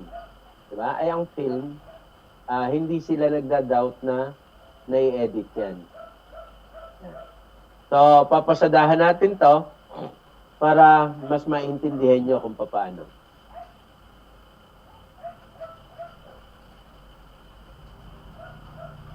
Okay. So, we have the sensitized materials. When we say sensitized material, it refers to the film and photographic paper that is basically composed of emulsion containing the silver halides suspended in gelatin and coated on a transparent or reflected support. Dalawa yan. Yung film, so familiar naman siguro kayo sa film, di ba? So meron pa tayong mga film na ginagamit ngayon. Kalimitan na ginagamit nating film ngayon is yung pang-chromatic film. And yung photographic paper, ito yung ginagamit natin during the development. Diba? Yan. Doon na nagkakaroon ng photograph. Doon sa photographic paper. Yung film, ang tawag natin doon ay negative. Pag naging photograph yan, ang tawag na natin ay positive. Doon na yan sa photographic paper. So, yan yung itsura niyan. Yan yung itsura ng film. Meron siyang celluloid base, gelatin binders, silver halide, tapos yung physical handling protection, yung backing. Yan, meron. Ganyan ang itsura ng film. Emulsion, ito yung layers ito yung parts ng sensitized materials. So, emulsion is that part of the film or photographic paper which contain the silver grains which is the one sensitive to lights. Diba? In a colored film, this emulsion surface can be composed of 3 layers having blue, green, and red with filters intervening. Kaya makikita nyo yung colored, that is, there are only 3 basic colors sa film. Kaya siya colored, di ba? Yung blue, green, and red. So parang yung printer natin ngayon, tingnan nyo yung printer nyo. Meron lang siyang 3 basic colors. Then pagkatapos, naglalahok-lahok lang yan. Pag nag-print ka, magko-combine na yan. So mapoproduce yung kulay na gusto mo. Sa kada kulay niya, meron siyang intervening filters. Meron siyang kada layers, meron siyang filters. Bakit? Siya yung nagsasala ng mga exist o pangit na mga colors doon. Siya yung nagtatanggal, kaya nga filter. Yan yung emulsion side niya. Yan. Siguro naman lahat nakakita pa ng film. Diba? Yan. Yung mga bata pa kayo, may film pa. Kailan lang naman yung digital, di ba? Yan. So, we have the anti-halation backing. It's the one designed to hold back the light and prevent halation. This layer is placed between the emulsion and the plastic base of the film to prevent whatever light that passes through the emulsion and reflected by the base back of the emulsion which form ay halo. Ano ibig sabihin yan? Kaya nga siya ay anti-halation backing para yung light, pag pumasok sa kanya, hindi magtutro intro. Hindi lalampas. Haharangin niya doon. Hanggang doon lang yung light. At ito rin ang nagpiprevent para hindi mag-oblique yung light. Diba? Hindi bumalik. Pag tumama yung light, hindi mag-reflect. Diba? Yan ang purpose. That's why there is anti-halation backing. Then meron tayong base that support the emulsion that is made of plastic material. Yung base niya, yun yung nagpapatigas sa kanya, di ba? Yan. Para maging maayos yung itsura niya, kaya meron siyang base. Yan. That is the cross-sectional layer of a black and white film. Pero ngayon, bihira nang may colored film. Kasi sa mga crime scene photography kasi, ang ginagamit talaga black and white. Bihirang-bihira ang gumagamit ng colored. So, lalo na sa mga evidence, sa question document, fingerprint, ballistic, ang nilalabas namin ng mga photograph niyan is a black and white. Hindi naman gumagamit talaga ng colored. Yan. Ang gumagamit lang ng colored, yung mga commercial photographer before. Pero ngayon, ang ginagamit na nila ay digital. So, nandyan yung silver halide grains, the gelatin, yung layer niya is the emulsion, base, and the backing. Digital camera sensor. Punta na tayo sa digital. All digital cameras record images in the electronic form. The sensor, which is the heart of a digital camera. Diba? So, kung doon sa meron tayong tinatawag na sensitized materials, which is the film in paper, dito meron tayong tinatawag na sensor. It records an image when you take a picture, yung sensor. The light strike a sensor through the lens. So, kailangan pa rin ang light. Diba? So, instead na we are using film, meron yung digital camera, ang tawag doon ay sensor of the camera. Yan yung pinaka-film, kung saan dyan tumatama yung light para makaproduce tayo ng photograph. Yan, ganyan yan. Meron siyang tinatawag na CMOS sensor, merong tinatawag na CCD sensor, at merong Foveon X3 sensor. Diba? Yan. Kanya-kanya yan.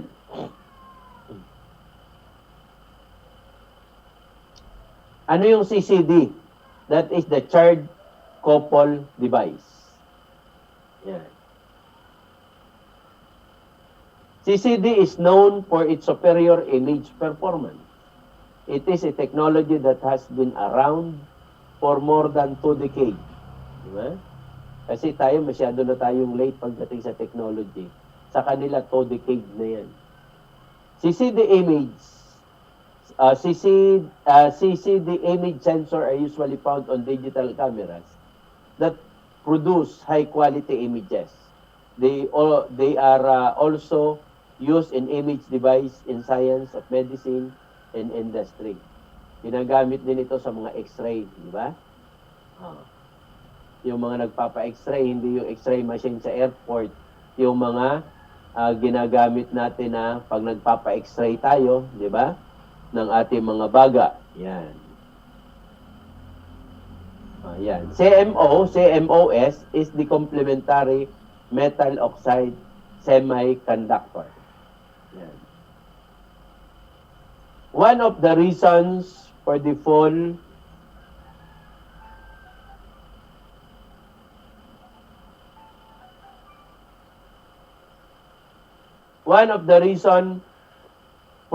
of the price of digital camera is because of the CMOS sensor. Diba? CMOS is a newer technology and cost less to manufacture than CCD. So nagmamahal ang ating mga camera because depende sa sensor. Okay? So parang computer din yan, parang laptop. Pag HDD, so medyo mura. Pero pag SDD, ang iyong mas mahal. Di ba? Yan. So kung familiar kayo sa laptop. Kaya ang problema, yung HDD is na yun, yung mga luma na yon. Ang bago natin ngayon, yung SSD. Then, CMO sensor that is initially used primarily in expensive digital cameras. Yan, di ba? Yung mga mahal. They've greatly improved in the image quality and are now found in the advanced and high-end cameras. These smaller sensors are easier to manufacture, faster than CCDs, and don't take as much battery power. Yan. Pag bibili kayo ng camera, ang hahanapin yung sensor niya is CMOS. Diba? Kasi yun ang pinakabago, at yun ang pinakamahal. Di ba? Back illuminated CMO sensor. In mid-2009, Sony introduced the development of back illuminated CMOS sensor. The sensor offers significantly enhanced imaging characteristics, including the better high ISO. Ano yung ISO? That is the standard, international standard organization. So that is the speed of film. Speed, yung bilis ng film. Meron naman tayong tinatawag na ASA, di ba? The American Standard Association. Tapos yung isa pa, yung sa German, di ba? Yan. So, ini-improve yung dynamic range. Yan. It compact the digital cameras. They also provide relatively high speed shot-to-shot time compared with the cameras with CCD sensors. Yan, look. Di ba? Clean image. Yung ISO niya is 100. Dito sa kabila ang ISO is 3,200. Pero meron kayong pagkakaiba niyan. Bakit kailangan mataas ang ISO ko? Kasi pag mas mataas ang ISO mo, pag ang gagamitan mo ay yung nakatayo lang, steady ang images, so dapat ang ISO na ginagamit mo is mas mababa. Saan ginagamit yung ISO ng mataas? 1008 pataas, yung mga moving object. Diba? Pag mga moving object, dapat ang ISO mo ay mataas. Sensor size. What we can more important than the type of sensor is the size of sensor. A larger sensor produce photos with less noise. Pag malaki yung sensor mo, mas lesser yung noise niya, di ba? Yung parang pugs ba, yung parang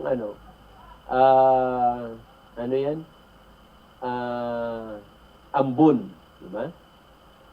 Which is desirable when taking photos in low lights and higher ISO number. Yan, di ba? Pag mas malaki ang sensor mo. Yan, type of sensor. Yan. Depende yan sa sensor na bibilhin. Parang yan, kung sa computer, RAM, di ba? Pag ang RAM mo ay 8 gig lang, medyo mabagal. Pag ang RAM mo ay 4 gig, medyo mabagal. Siyempre, hahanap ka ng RAM na 8 gig.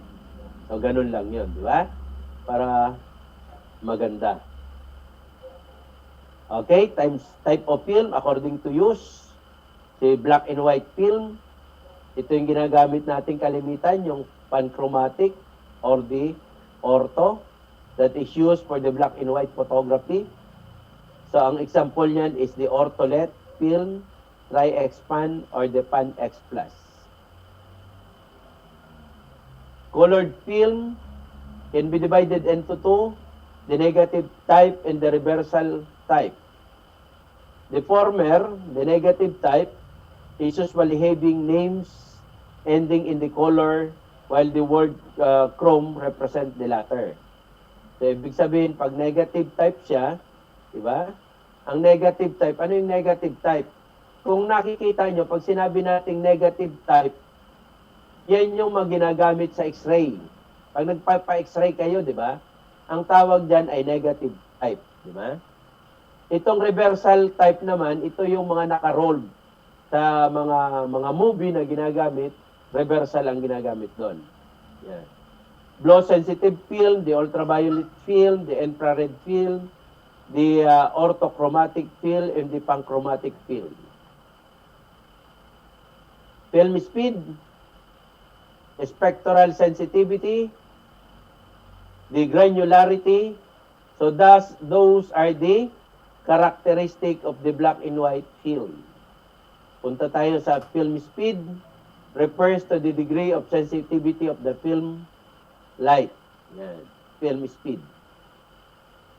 So we have the American Standard Association, the ASA. Meron tayong tinatawag na ASA 10, 20, up to 1,000. The bigger number is the more sensitive the film. Diba? Mas sensitive ang film habang tumataas ang kanyang number. Sabi ko nga, pag lalo na kung mga 1,800 na yan, 3,200, yung mga lumilipad, kahit yung airplane, picturean mo, makukuha at makukuha mo yan. Because mataas yung sensitivity ng film. Ito, yung sinasabi kong German, the DIN, the Deutsche Industrienormen, diba? So, yan yun sa German naman. At yung ating sinasabing ISO, the International Standard Organization, diba? So, ganyan. Pare-parehas yan. Speed of film. Kanya-kanya lang ng pangalan. So, according to spectral sensitivity is the responsive of the film emulsion to the different wavelength of the light source. So, depende sa light, di ba? Yan. According to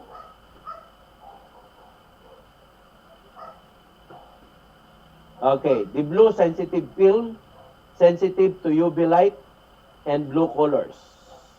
Sa sensitivity yan. O chromatic film that is sensitive to UV light up to the green. That is the popular in the market as Kodalit film, yung Kodalit. Yan. Ang Kodalit kasi, ang maganda sa Kodalit film, pwede tayong mag-develop by the use of red light. Naka-open ang red light, makakapag-develop tayo ng photograph. Infrared film that is sensitive to all colors and infrared light. Panchromatic film sensitive to UV light up to the red, sensitive to all colors of the visible light. Diba? Pag sinabing sensitive, yung sensitivity niya, mas maganda ang kuha niya. Mas sharp yung image on these particular lights. Diba? Yung sensitivity niya sa colors. Granularity refers to the size of metallic silver grain that are formed after development of an exposed film. Generally, the size of metallic silver grain is dependent on the emulsion speed of the film in the type of developing solution that is used in processing, the development. So the rule is, the lower the emulsion speed rating of the film, the finer is the grain. And conversely, the higher the emulsion speed rating of the film, the bigger are the grains. Di ba? Mamaya makita niyo yan. Yan. So, yan. Di ba? So, ito yung unprocessed silver halide. Pagdating na process niya na, yan na yan. So, itong ginamit niya, APX25, low sensitivity. So, kung makikita nyo, that is the granularity. Ito yung sinasabi natin, yung kung makikita nyo, ang tawag nila minsan is pixel. Diba? Na kung saan, subukan yung palakihin sa computer yung isang image na hindi siya papasok doon sa ano niya, malabo. Diba? Lumalabo habang lumalaki. Yun yung ibig sabihin nito sa black and white. Diba? Yan, look. Ito naman yung mga ISO. Kung makikita nyo in the left side is the ISO 100. So, anong na-observe nyo doon sa ISO 100? Since na yan ay naka-procession, maganda yung kuha niya, di ba? ISO 800, okay pa rin siya, malinaw siya.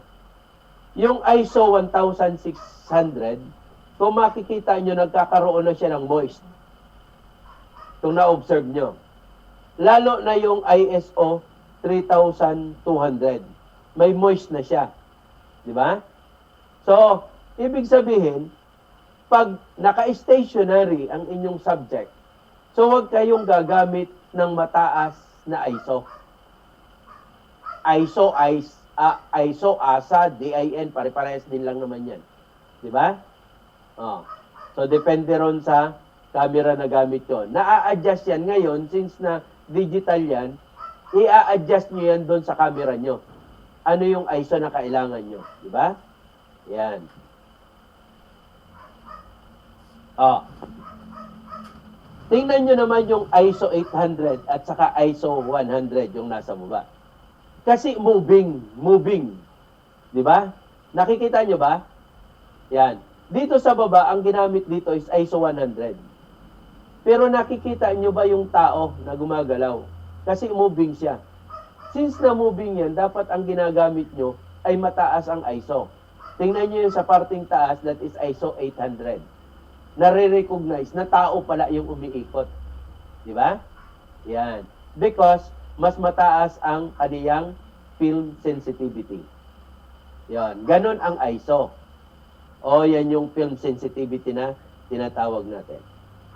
Yan. So kung makita nyo, since na this is stationary, ISO 3200, 18, di ba? 800, 400, and 200.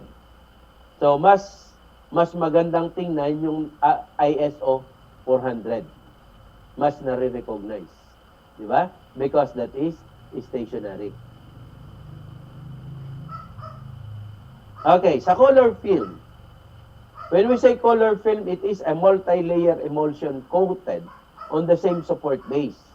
The top emulsion is sensitive to blue lights only, since green and red light passes through it without effect. The blue light alone makes the exposure. The yellow filter layer above the middle emulsion absorb any unused blue lights and prevent it from reaching the two lower emulsion layer. The yellow color in the filter layer has no permanent effect on the appearance of the film because it is destroyed during the processing. Yan, ha? The middle emulsion is sensitive to green light, but not to red. Like all emulsion, the middle layer is also sensitive to blue light, but the blue light cannot reach it. The exposure in this layer is therefore made by green light alone. Yan, mga color lang naman yan. The bottom layer is the sensitive to red light, but it is sensitivity to green light is so low as to be negligible. Hence, the exposure of this layer is made by red light alone. These three emulsion layers are coated on the film base, which has an anti-halation backing. Yan, like that. The clear layer, the blue, yellow, green, clear gel layer, the red, anti-halation layer, acetate base, and the anti-static backing. So, ganyan ang appreciation yan. I hope na-appreciate nyo. Types of colors, of course, negative or non-reversal film. The Sapex colors, so ang tawag dyan is the Koda color, Fuji color, and Agfa color. That is for the non-reversal film. Kung may mabibili kayo, ganyan ang mga pangalan yan. Pag reversal film, ang hahanapin nyo is Koda color, Fuji color, or Agfa color. Pero ito kasing reversal film, di ba? Ito na ito. Meron siyang, ang tawag sa kanya ay Kodachrome. Chrome, pag reversal, chrome. Pag negative or non-reversal film, yung color ang nakalagay sa dulo. Ha? Yan. Yan lang tatandaan nyo dyan. Kasi bibili ka ng pang, ano yun, yung ginagamit sa medical na mga film. So, kailangan may nakadugsong na color. Kasi pag chrome ang nabili mo, so, panggamit sa camera yan. Photographic paper, it is the sensitized material that will record the visible image and the final development and become the photograph. Ito na yon. Ito na yung nagiging picture. Yan. According to emulsion, silver chloride paper.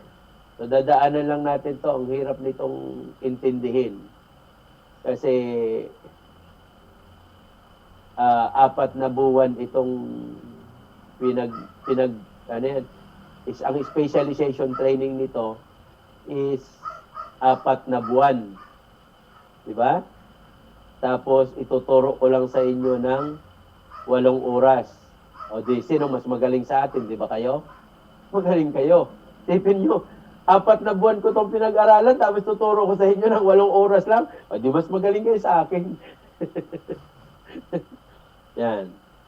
So, ipapasbay lang natin para meron kayong idea.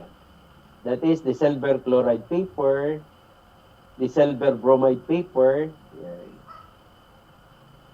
According to Emulsion News, we have the silver chlorbromide paper. Yan. Iba-ibang paper kasi yan. Variable contrast paper. Yan. Yan. Pag low contrast, ganyan ang lalabasan. Sa development yan, parang sa film, pag mahina yung light na ginamit mo, yan din ang lalabasan, low contrast. Pero pag tama ang lights, yan din ang lalabasan, high contrast. Diba? Yan, parang ganyan. Yan. According to physical characteristic, meron tayong tinatawag na weight, that is includes lightweight, single weight, and double weight. Yan. According to, again, physical characteristic, meron tayong surface texture. Pagdating sa surface texture, merong glossy paper, di ba? Semi, then rough paper. Yan. Pagdating sa color, merong white, cream, and buff paper. Yan yung mga nabibili natin na photographic paper. According to contrast, Velox number 0, number 1, number 2, number 3, number 4. May kanya-kanyang kasi yan kung saan mo gagamitin. Di ba? Yan. Number 5. Latitude is the degree of the amount in which you can deviate from the ideal exposure and development without appreciable loss of friend quality. Okay, that's all. Let's break tayo. Anong oras na? Tamang-tama. Unless you have any question, tamang-tama. Diba? Nagsobra lang ako ng 4 minutes. Unless otherwise you have questions. Okay. I will now entertain questions. Wala? Oh, you can open your mic. I-unmute nyo kung mag-aas ng question. O, wala pa. Baka mamayang hapon marami. No, sir. Diba? Hello. Yung mga slides po, sir, pwedeng makahingi kami. Soft Of copy. course. Of Ay, course. sir. Sabihin nyo kay course coordinator, gusto nyo pati exam eh. O kunwari pa. Gusto rin naman. Pwede sir, Nakikinig pwede. si course coordinator, nandyan ba? Hindi naman. Ang sa akin kasi, Sabay na, sir. this is training, di ba? Ang importante is yung matutunan nyo. Na pagkatapos ng training nyo, bibit-bitin nyo. Di ba? Hindi naman importante ang pinag-uusapan sa atin grades. Pag sinabing grades, number lang yan eh. Di ba? Parang board exam. Yung bang nag-top 1 sa board exam, at saka ikaw ay 75 ang grades, anong title nyo? Parehas din lang naman kayo criminologist, di ba? Ganun lang yan. So kaya, mas kailangan natin mamaya, particularly mamayang hapon, yung mga questions doon sa crime scene photography. Di ba? So, i-relate lang natin, kasi sabi ko nga, yung material ko is pang PNP. I-relate lang natin sa fire scene. Di ba? Para mas maintindihan. Anyway, parehas din lang naman yan. Di ba? Wala nang question? Sir, Question. sir. question Ha? po. Fire trainee attorney, sir. May question po, sir. May question lang po, sir. okay, ano yan? Sir, at yan po na hapon, sir. Again, po girare, so, mga classification or ito po bagang tungkol sa mga charing or direction po ng WINPAG sa investigation. Sa wind. Ano yan? Ano yung ibig Ito sabihin pong yan? kulay po, sir.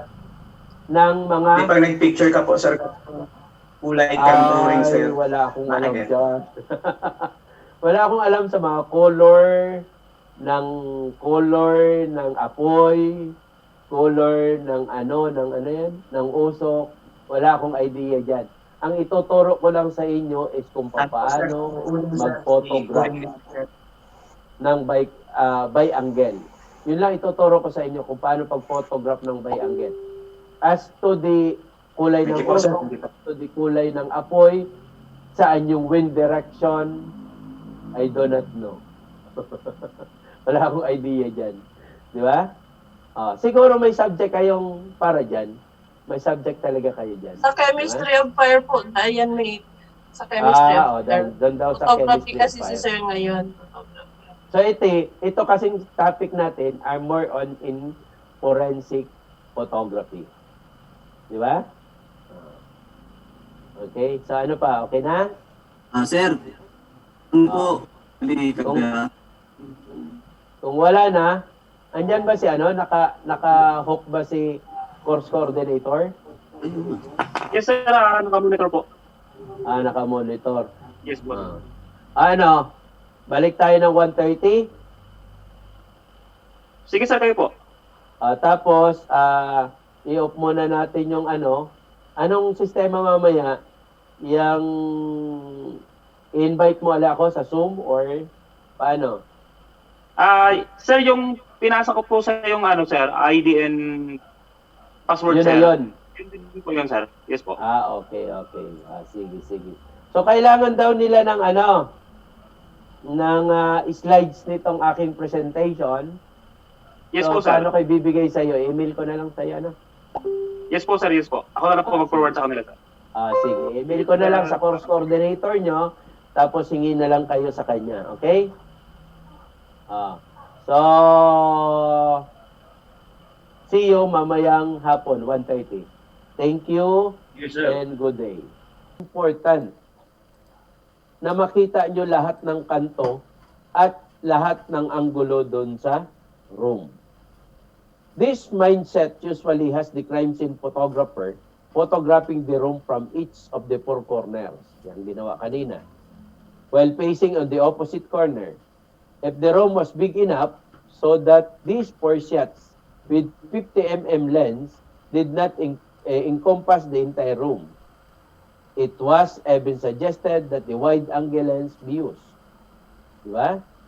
So kung masyadong malaki yung room at wala kayong aatrasan, so kailangan yung i-photograph, papalit na kayo ngayon ng normal lens, papalitan nyo na ng wide-angle lens. Diba? Kasi ang wide-angle lens, pag sinabi nating wide-angle lens, malapit siya, pero malaki ang sakop. Diba? Ayan. Ang normal lens, kung ano lang yung nakikita nyo, yun lang ahagipin ng camera, yun lang ang mapopotograph. Like this one. Di ba? The corners. So kung makikita nyo, nandyan yung sinatawag nating overlapping. Di ba? Ito, kung makikita nyo, nakita yung sala set, itong upuan na ito, hagdanan. Pag photograph na naman dito, andyan pa rin yung hagdanan, pero ito na yon, nandito na yung dining table, di ba? Then photograph ka na naman dito, itong nakita mo dito, ito na ito, di ba? Pero naka-overlap yung sala set. Di ba? Ganito rin dito. Ito, dito, ito, itong upuan na ito, naka-overlap siya. Pag photograph dito, ito na yan. Yan. Yun yung tinatawag nating overlapping. Para hindi na uumit yung ibang part ng crime scene. So, interior overall. And the figure 6.10, however, suffer from fatal flaw because of a wide-angle lens was used to compose each of the four segments. The result is that room looks much bigger than it really is. Diba? Kasi ang problema niyan, maliit na yung kwarto. Pag tinignan mo sa photograph, oy, parang ang laki naman ng kwarto na ito. Anyway, sabi nga natin, photograph is only a reproduction. Diba? So, hindi naman, kaya nga makikita nyo, during the crime scene investigation, sinusukat talaga para makita yung tunay na laki ng mga ebidensya, etc. Again, look at the four image of the figure 6.10, the area of each image that seems to be subject to wide-angle lens elongation is the foreground. If the composition of each image is altered a bit so that the lowest third of each image is not included in the image, then the elongation is no longer apparent. This is done by simply raising the camera before the image is captured. So take a look. So kanina nakita natin ganito, ito lang. Pero sabi nga natin kailangan natin ng 360 degrees. So kailangan din nating makita yung wall, ay yung ceiling. Di ba? So makikita nyo dito, nakita dito, yung ceiling dito nakita, pero itong part na ito hindi nyo nakita. That is the problem. Pero sabi ko sa inyo, magsayang kayo ng panahon. Ano kung dalawang bisis nyo ipophotograph yan? That to includes the ceiling, that includes the wall, and to includes the floor. Para makita lahat. Ang sinasabi dyan, you have to take a 360 degrees para makuha nyo yung buong, yung entire crime scene. Is there another way? Sabi dito, yes. Photographing the four walls with the film plane parallel to them is the answer. So yun na naman ang nirecommend. Mag-film plane parallel na lang kayo. Diba? The wall at the right side of the image is enlarged as the wall as to the left side of the image. Fixed features of the wall, doors, windows, electrical outlet, floor vent, etc.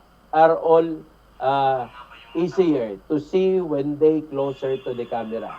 So tingnan natin to. Di ba? Parallel. So diretso siya, nakita, di ba, yung wall, then saka nyo i-photograph kung kailangan nyo yung taas, then photograph nyo rin in a parallel to the wall. Di ba?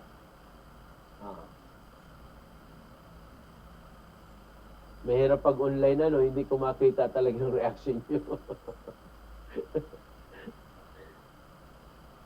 Okay. On the figure 6.13, the interior overall, the photo in figure 6.13 was taken with the direct flash. Notice the shadow goes in the center of the image and the reflection of the flash of the window and the front door and the glass over the two prints and the left side of the image. Do you find those four glass reflection annoying? So makikita niyo ito. Ito yung shadow. Because you are using the flash. Yan, ito Yan, may shadow rin siya. Di ba? Yan. Yan ang magkakaroon ng problema pagdating sa Then, in figure 6.14 dito, di ba? Is a vast improvement. May improvement siya. Bounce flash would not work in attempting to light up the half of the room from the opposite corner. The required large aperture would risk part of the scene being out of focus. With a smaller scene, however, bounce flash worked perfectly. So nawala na yung kanyang so medyo malinaw siya, hindi siya magulo. Diba? Yan. Mid-range photograph. Overall photograph are concerned with the documenting the crime scene, both indoors and outdoors. With mid-range photograph, you now begin to document individual items of evidence. So, ang ginagamit yan, on the individual items of evidence to find the location of the evidence. Before taking the series of close-up photographs of the evidence, you need to link the evidence to the crime scene. Kaya nga kanina, nung makita nyo, ang pag-photograph, pinotograph yung kama, kasama yung buong kama. And kasama yung buong wall. Di ba? Para makita nasaan yung exact location noong bago kayo mag-close up photograph. So dapat meron muna kayong mid-range photograph to determine the location or the relation of the evidence to the crime scene. It is not suggested that all mid-range photograph for all items of evidence be done first and then series of close-up photograph be done next. So depende yan. Kung ang gagamitin nyo ay progressive, tuloy-tuloy yan, so pwede naman na pagkatapos ng mid-range, isunod nyo na ang close-up. So once an item of evidence has been selected to be documented, each mid-range photograph is taken, followed by close-up photograph of the same item of evidence. Diba? So nasa sa inyo pa rin.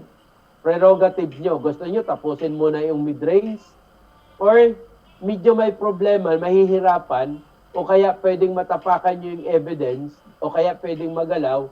So, i-mid-range nyo na muna. It is immediately followed by the close-up. Di ba? Yan. Like that.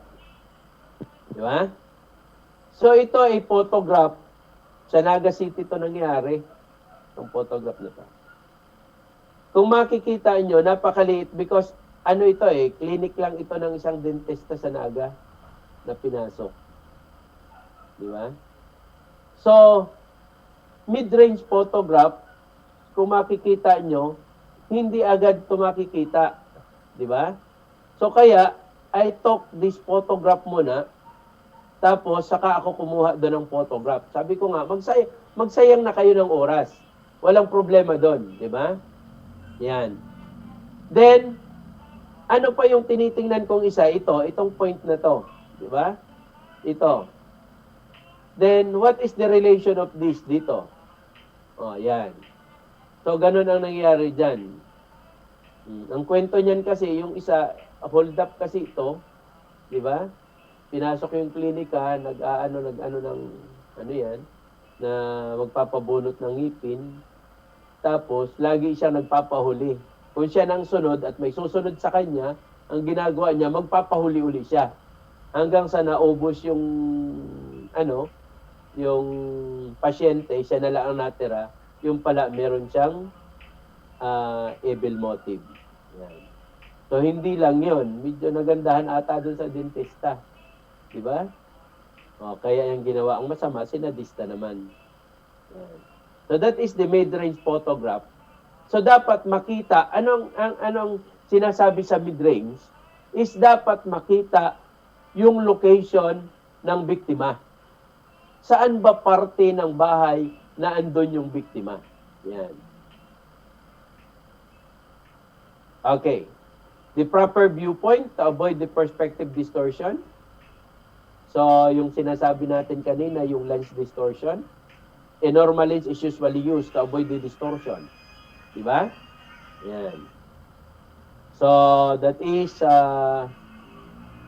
the previous mention in the telephoto lens. Can they distort the scene of compressing the forward to the background distance? A wide-angle lens can distort a scene elongated the foreground to background distance. Kaya nga sabi ko sa inyo, so pagdating nyo sa police station, mag-request na kayo ng DSLR. Ang nakakabit dyan, normal lens. Tapos, papalitan nyo yan, may backup kayo na wide-angle lens at saka telephoto lens. Kasi yun ang ipapalit nyo just in case na maliit yung room, hindi nyo kasi makukover kung maliit ang room, tapos dapat wide ang inyong photograph. Yan. Another distortion is related to photographer point of view. A mid-range photograph includes two items, the fixed features of the scene and an item of evidence, fixed point, depending on the photographer point of view. These two items can be aligned in the viewfinder in one of the three different ways. So, paano yan? They can compose, so they are parallel to the camera sensor. Pwedeng parallel to the camera sensor. They can be composed, so they from a straight line from the photographer point of view. Ibig sabihin, diretso lang. Di ba? And somewhere in between, they can form a diagonal lines with one item closer to the camera and the other items farther from the camera. So, tingnan natin. So, ito. Halimbawa, may barrel, di ba? Ang sinasabi natin dito is kailangan natin ang reference point. Nasaan yung layo? Ito ang pinakahahanapin natin. Because ito yung kanto. On the top three images, the photographer, the pistol, and the door frame are aligned to the linear point of view. In the top left image, the photographer was standing on the full height. Nakatindig siya. And from the natural perspective. Diba? Ito, nakatindig siya. So, tingnan nyo kung paano yun nakita. Diba? Yan. So, that is the normal distance na makikita nyo. Then, in the top middle image, the photographer was stooping down a bit. Lumuhod siya ng kaunti. Pero tingnan nyo, lumayo ng kaunti yung door. Di ba? Sa photograph. Then, on in the top right image, the photographer was kneeling. Nakaluhod na. The pistol appears to getting closer to the door frame. Not one of these three images is to be trusted when the issue is to show the viewer clear and accurate representation of the distance between the pistol and the door frame. Diba? So, alin man dito, hindi natin pwedeng gawin yung exact na distance. Kaya nga, mini-measure yan during the crime scene investigation para makuha natin. Ang sinasabi lang dyan is at least alam mo na itong pistol, itong baril na nakuha mo ay malapit doon sa doorpost. Because yung doorpost, yun ang gagawin mong reference point. Malapit yan sa may pintuan. Diba? Yan. Okay. The lower left image shows the diagonal point of view. The pistol was closer to the photographer than the door frame was. This point of view is better than of any of the three top images. But it is still not the preferred point of view. Diba? Mas malapit yung camera dun sa barrel. The bottom right, both the pistol and the door frame were an equal distance from the photographer. It can be said that the camera sensor is parallel to an imaginary line drawn between the pistol and the door frame. Diba? And this point of view, the only this point of view defect the pair of the accurate distance between the pistol and the door frame. Diba? So, ang daming problema sa photography. Pero, paano nyo mape-perfect ang pag-take ng photograph? By taking many shots. Diba? So, saka na lang kayo pipili ng magandang shots. Lalo ngayon, digital na tayo. Like this one. Diba? Ano ang reference mo dito? Ito. Yan. Yan. The three top images are linear point of view with the photographer intentionally changing the height from which the image is captured. The cartridge case appeared to getting closer to the electric box. Diba? Ayan. So, hindi natin makikita yung point of view or the distance. Ang importante na sinasabi natin dito is meron tayong ginagamit na reference or a fixed point na pwede nating sabihin na ito nakuha namin doon sa lugar na yon. Diba? Okay? Yan. Ito naman yung bottom image of the photographer. Diba? Form as isosceles triangle. So, ito na yan. Ito pa rin yung kanyang reference doon sa electric box. Okay, composition. So what's the background? When the photographer intent is to form this isosceles triangle, the point of view with the mid-range photograph, other concerns should not be forgotten. In particular, students of the photography seems to forget the cardinal rules to fill the frame. Pag sinabi nating fill the frame, dapat punuin mo yung frame. Di ba? Dapat makita kung ano yung nando sa frame mo, yun ang makita pagdating sa photograph. So take a look. Yan.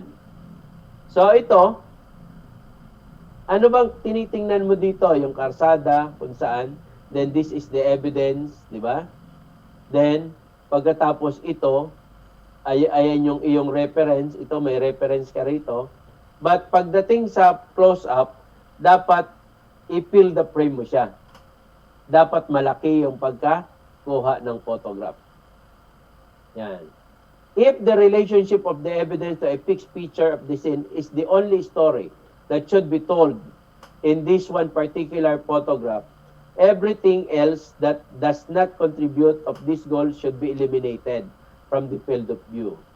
This can often be done simply by either raising or lowering the camera. So it's either na ibaba mo yung camera or itaas mo. So nasaan ang reference point niya? Yan, di ba? Which is a fixed point.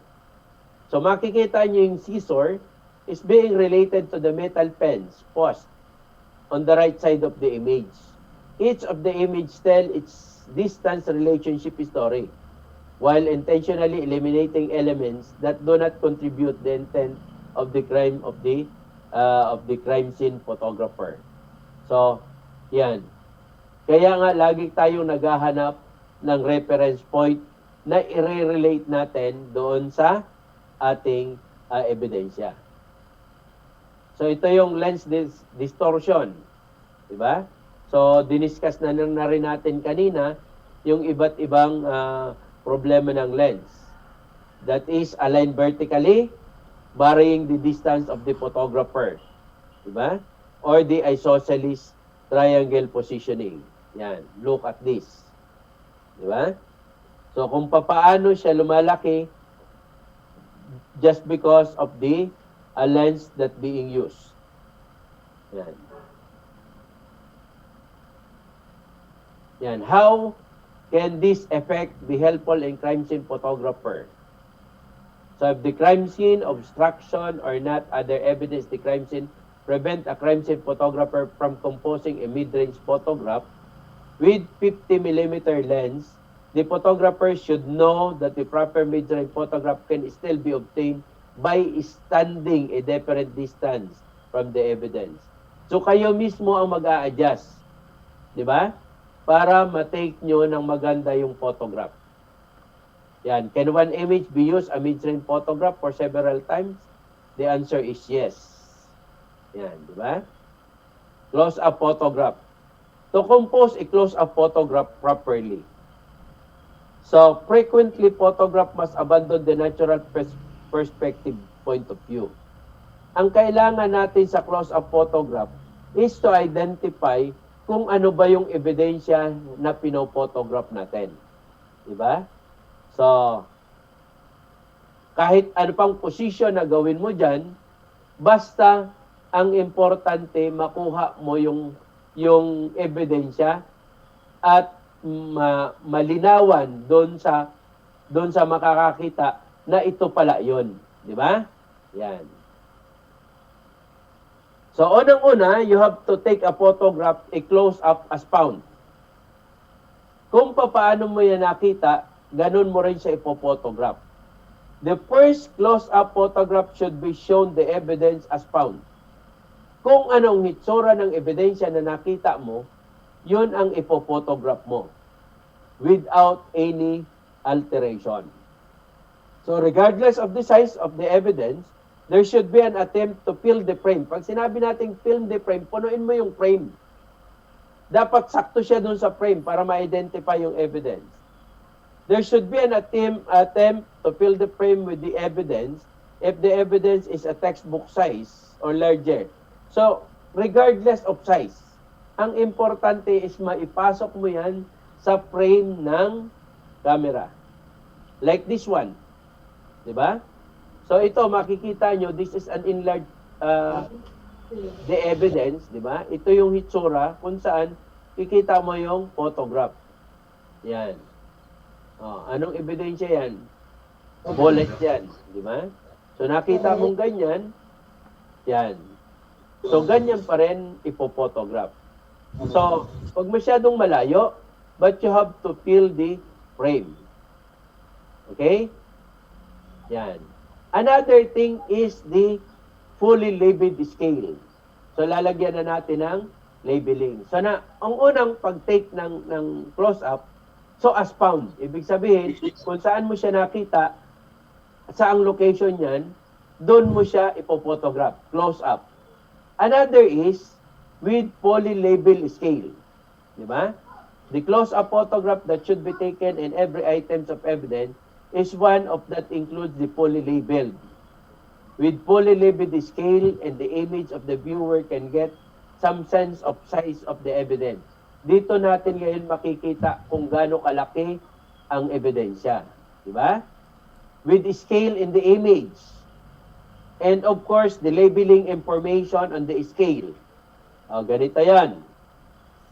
Ito yung tinatawag nating scale. Diba? Ayan. Pag tayo nag-photograph ng ebidensya, ipo-photograph natin as found, pagkatapos lalagyan natin ng scale. Ano yung ginagamit? Roller. O kaya any measuring instrument na pwedeng makita natin kung gaano kalaki ang sa kanyang ebidensya. And afterward, meron tayong tinatawag na labeling. Di ba? Nakalagay yung date and time na recover, location, di ba? Case number, etc. Isasama yan sa pag-photograph. Di ba? Yan. Then, close-up photograph with the evidence again or the filling the frame, but this time just a portion of the scale view. The photographing a small item of evidence requires backing away. Di ba? Yan. So, ibig sabihin, nandun na yung scale, meron na tayong label, but we need to fill the frame. Dapat malapit siya para makita natin. Kung ito kanina, hindi natin napapansin, ngayon napansin natin na meron pala yan. Di ba? Because kung nasa inyong frame, ganun na siya kalaki. Yan. Kung ano yung laki ng frame ng camera, so dapat ganun din siya kalaki. Hindi na tayo particular kung makuha natin yung buong roller, pero side lang ng roller is enough to measure kung gaano kalaki yung ebidensya. Di ba? Yan. Then, altered close-up. Inaltered na natin. Many times, they were important to take additional close-up photograph. Then, the photography can opportunity document the newly found critical aspect. Ibig sabihin, kung kanina makita nyo, nakaganyan ang itsura, i-altered natin. Ibinaliktad natin para makita natin kung ano yung nasa kabila niya. Di ba? Yan. At ipo-photograph din natin. That is the so-called altered close-up. Yan. Documentation of the bodies at the crime scene. So, take a look. Di ba? Shows the example of proper positioning of mid-range photograph. Bakit kailangan natin? Sabi natin kailangan makuha yung buong katawan. Bakit ulo lang, half body? Kasi nga, kailangan nating makuha ito. Because this is our reference, yung distance ng tao dito sa ating reference point. Yun ang pinaka-purpose kung bakit meron tayong tinatawag na mid-range photograph. We have to identify the location of the victim or other pieces of evidence. Okay? Yan. Like that. The position, di ba? Oh. The different position, and of course, kailangang meron tayong photograph mismo dun sa mukha ng tao for possible identification. So after the mid-range photograph of a body, a complete body panorama series is photographed. Yung hitsura at different angle. This includes the series of photographs showing the body from all four sides. These are the close-up photographs of the body attempting to fill the frame with just body elements elsewhere. So ito na yung tinatawag natin. Pagkatapos ng mid-range, we have now the close-up. Particularly, we have to photograph closely the face of the victim for the possible identification. Yan, like that. Diba? So, the face of the black of the sun exposed to the shadows. Look, ang difference niya, diba? So, meron siyang tinatawag na bad shadow over the face. Pero makikita natin yan, ang angle. Pag nagpo-photograph kayo, huwag kayong haharap sa sikat ng araw. Magkakaroon talaga ng shadow. So, tatalikod lagi kayo sa liwanag. Naka niya? So, look. So, dapat ganyan, di ba? Yan. So, ganyan ang dapat na makita nyong pag-photograph ng mukha. So, paano yan? When the body is on the floor or ground, many times of the face is not positioned to be facing the ceiling straight. Hindi yan naka-straight ng tingin sa taas. The face will frequently have the chin a little higher than the head. Ibig sabihin, naka-tilt. Take the photograph of the face. You will want to make sure the film face parallel to the face, not parallel to the floor, the ground. So you do not want to emphasize the chin of the neck, then try to have the camera equal distance from the chin as it from the forehead. So kung ganyan, ang pag-photograph, nandito ang camera mo. Kung nakatilt ang mukha, ipaparallel mo kasi yung camera. So hindi dapat dito ang pwesto, but since na nagganyan ang position, yung camera ngayon, yung position ng camera, ang i-adjust mo para makuha mo yung kanyang hitsura. So after the photograph documentation of the body as found, documenting the wounds of the body. So i-document nyo naman yung wounds. Diba? So ayan, kagaya nyan. The wounds, kasama yung kamay, diba? Kasi kailangan nating malaman saan ba yung sugat, nasa kamay. Then, after that, you have to photograph the close-up. Nakita na natin na yung wound ay nasa kamay. Anong kasunod natin gagawin? Ile-label, di ba? Lalagyan siya ng scale at saka label. So, ito na yon, di ba? Yan. So, huwag natin kakalimutan na lalagyan ng scale at saka ng label kasi yan ang hinahanap ng court. Particularly on the identification. Yan. So, like that, di ba? Yan. So, this one. The wounds. Yan. So, although, reflected by light, but you can adjust that. Di ba? Yan. Photographic, another trick. Yan. Yung kamay, the weapon. Of course. Di ba? Then, yung ating yung kanina. Di ba? Yan. Altered na kasi yan. So ito yung dating position, itinahaya na namin ng ganon. So ito na yung yan na yung hitsura. This is now the altered close-up photograph. Okay? Bodies on the autopsy, hindi nyo naman to ginagawa. Di ba? So sa amin kasi kailangan namin yan. So lalampasan na natin yan ng konti. Di ba? So ito, kahit nasa punerarya na, sinusundan pa rin namin. Kasi tinitingnan namin kung ano ba talaga yung wound na ikinamatay niya. Di ba? So, kailangan pa rin siyang picturean bago hubaran. Di ba? O bago paliguan ng personnel nila doon. Yan. So, kailangan natin makita yung mga wounds at mid-range and close-up. Yung mid-range, kailangan makita kung saang parte ng katawan yung sugat at saka yung yung close-up is para makita natin kung gaano kalaki yung wound sustain. Yan. Like that. Diba? Yan. Ganyan. The multiple stab wounds. Pero kailangan nating makita yan. Okay, sa bodies, ano naman to sa mga x-ray na to? Sensitive photograph.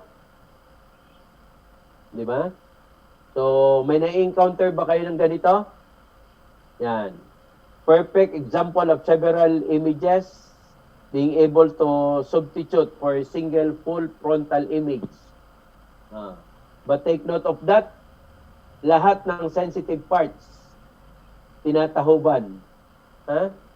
Huwag niyong isasama sa photograph yung unless otherwise for the lecture purposes na kailangan niyo ipakita yung frontal o yung sensitive parts ng katawan ng Pero as general rule, yung sensitive parts niyan dapat tinatahuban.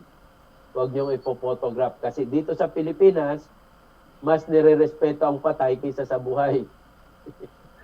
Hindi wala kayo nun. Nung buhay pa, sinisipa-sipa, di ba? Nung mamura kainaman, nung mamatay na galit na galit. Kasi ba't nyo hinihila yan? Hindi na kayo naawa sa patay. Yan, di ba? Ganun ang Pilipino eh. Kung kailang patay na, saka pinang-anuhan. Nung buhay, hindi minamahal. Yan. So, look at this, di ba? So, ang sensitive parts lang naman is yung nipple. Pero yung bruises na makikita nyo yan, kailangan nyo i-close up, then do it. Di ba? Yan, nilalagyan. This is a rape incident. Di ba? Yan. Di ba? Tauban. Yan. The important points to remember in a taking photograph, there are 3 na wag nyong kakalimutan. Unang-una, fill the frame, particularly in close-up.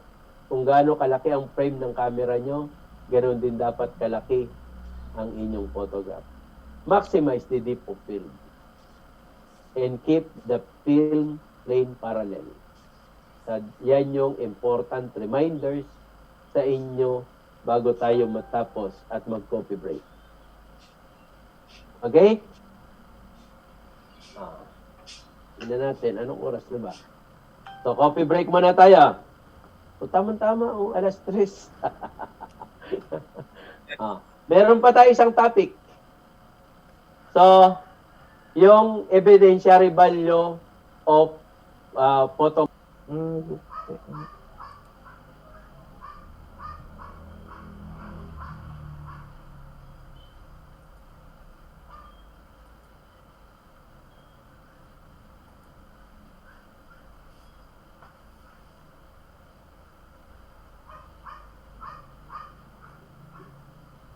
Tapusin na natin to? Yes, sir. Yes, sir. Yan na.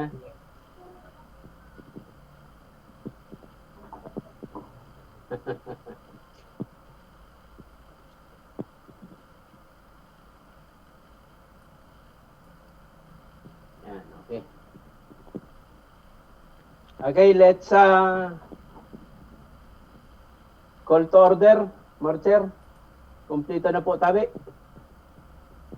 Sir, kompleto na po, sir. Okay. Ilan ba kayo lahat? Instruction, sir. Ilan lahat kayo? 54, sir. 54. Ba't ang nakikita ko? Ito 24. Nagdadangog lang to, sir. Naka-off cam po. Nagdadangog. Iyo po. Okay. Okay. So, this is the last topic for the forensic photography. So, nakikita nyo yung screen?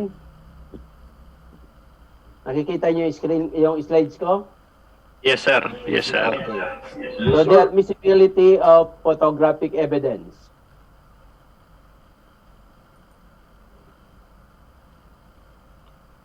So, we have to discuss first the rules on evidence, particularly the Rule 123, Section 3. So accordingly, that is the admissibility of evidence. Evidence is admissible when it is relevant to the issue and not excluded by the law of these rules. So, pag sinabi nating yung admissibility, diba? Paano ko ba ito i-relay sa sa Bureau of Fire? Kasi sa amin, ang admissibility, i-ano nyo na lang. Halimbawa, the case is homicide or murder, and this is a shooting incident, diba? Of course, by means of firearms.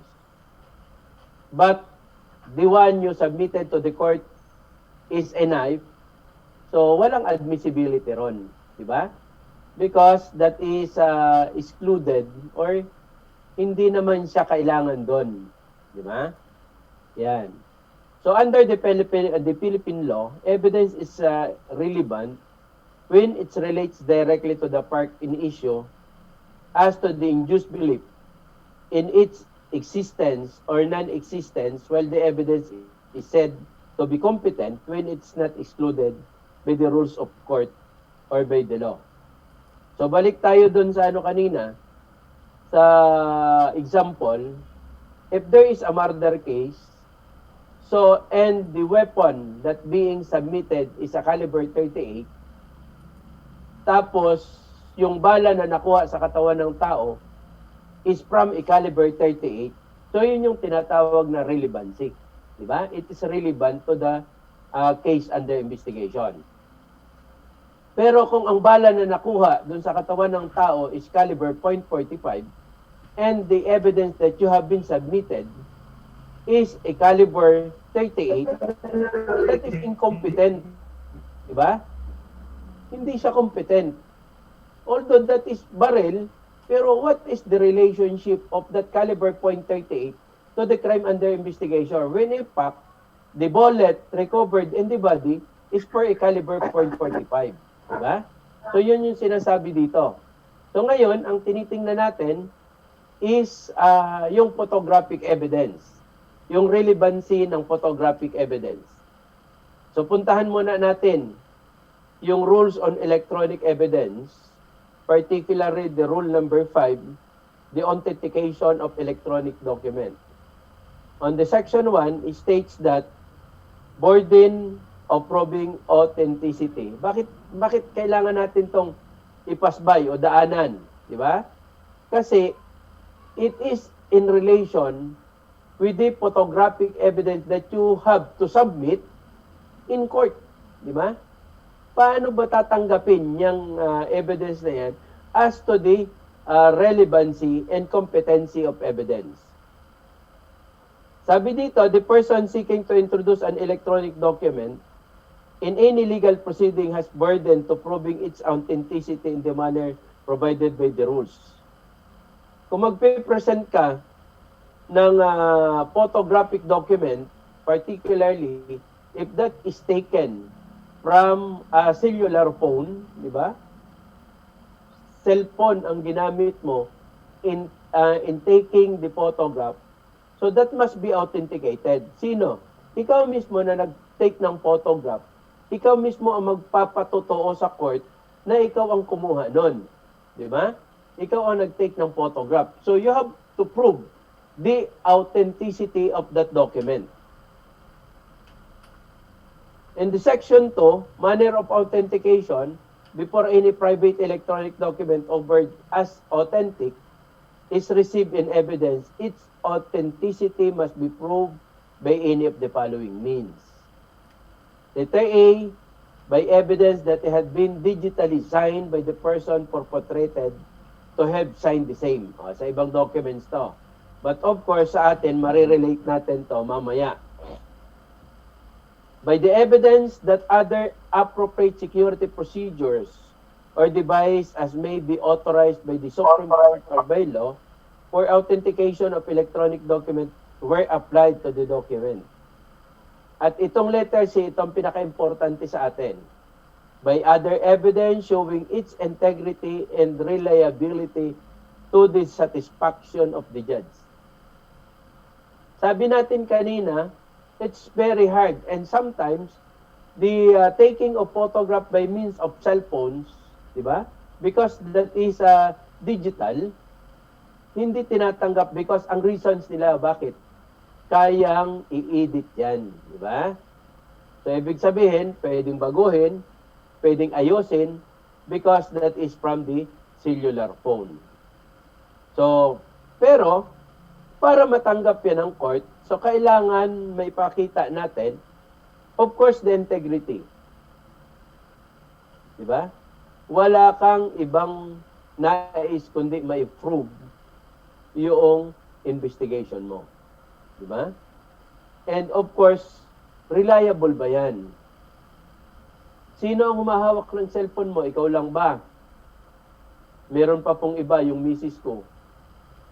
Diba? O, ay baka naman na-edit yan ng asawa mo. Diba?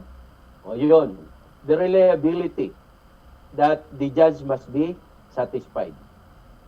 Under the Rule 9, affidavit of evidence, all matters relating to the admissibility and evidentiary weight of the electronic document may be established by an affidavit stating facts of the direct personal knowledge of the affiant. So, kailangan mo mag-execute aside from the evidence that you have been presented, you have to present ang affidavit that you have a direct or personal knowledge regarding on that particular photograph. Diba? So the affidavit must affirmatively show the competence of the affiant to testify on the matters contained therein. Diba? So kung hindi naman ikaw ang nag-take ng photograph using cellphone, diba? Tapos hindi ikaw ang nag-take, tapos ikaw naman ang magte-testify at magpe-present yan in court, abay medyo may problema. Diba? Anong reason mo? Kasi po ako ang hepe niya, inutusan ko siya. Ano kung ikaw ang hepe niya? Pero ang sinasabi dito, hindi ikaw. Do you have any personal knowledge regarding on the taking of photograph? If not, malabo. Diba? Incompetent yung evidence mo. Ha? So the next is the section 2, the cross-examination of the opponent. The affiant shall be made to affirm the content of the affidavit in open court and may be cross-examined as a matter of right of the adverse party. So lahat naman yan. Even us. Diba? When we are testifying in court, diba? Nagte-testify kami sa court as an expert witness, so subject pa rin kami for cross-examination. Diba? Laging subject for cross-examination because that is the procedure of the court. Okay, dito tayo. Digital photographs in court. Diba? At dito na, papasok.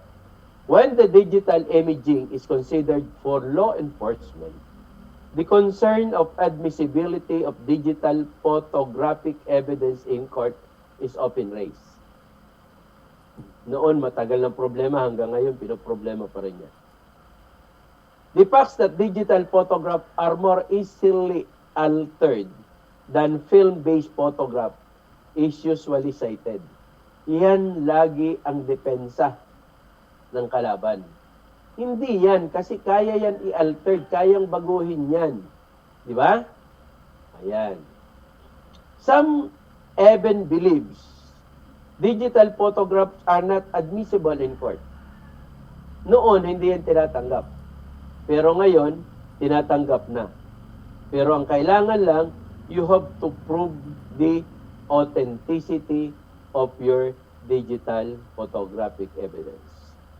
So nevertheless, with the advent of this new technology of digital or electronic imaging, it has already gained acceptance in court. Diba? Kasi kalimitan na ginagamit ngayon ay cellphone na. Diba? As evidence.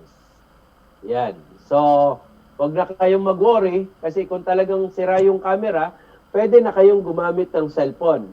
Kaya lang, kailangang sundan nyo yung authenticity of the digital photographic evidence. The principal requirements to admit a photographic or the digital, di ba, into evidence are relevance and authentication. Unless the photograph is admitted by stipulation, di ba?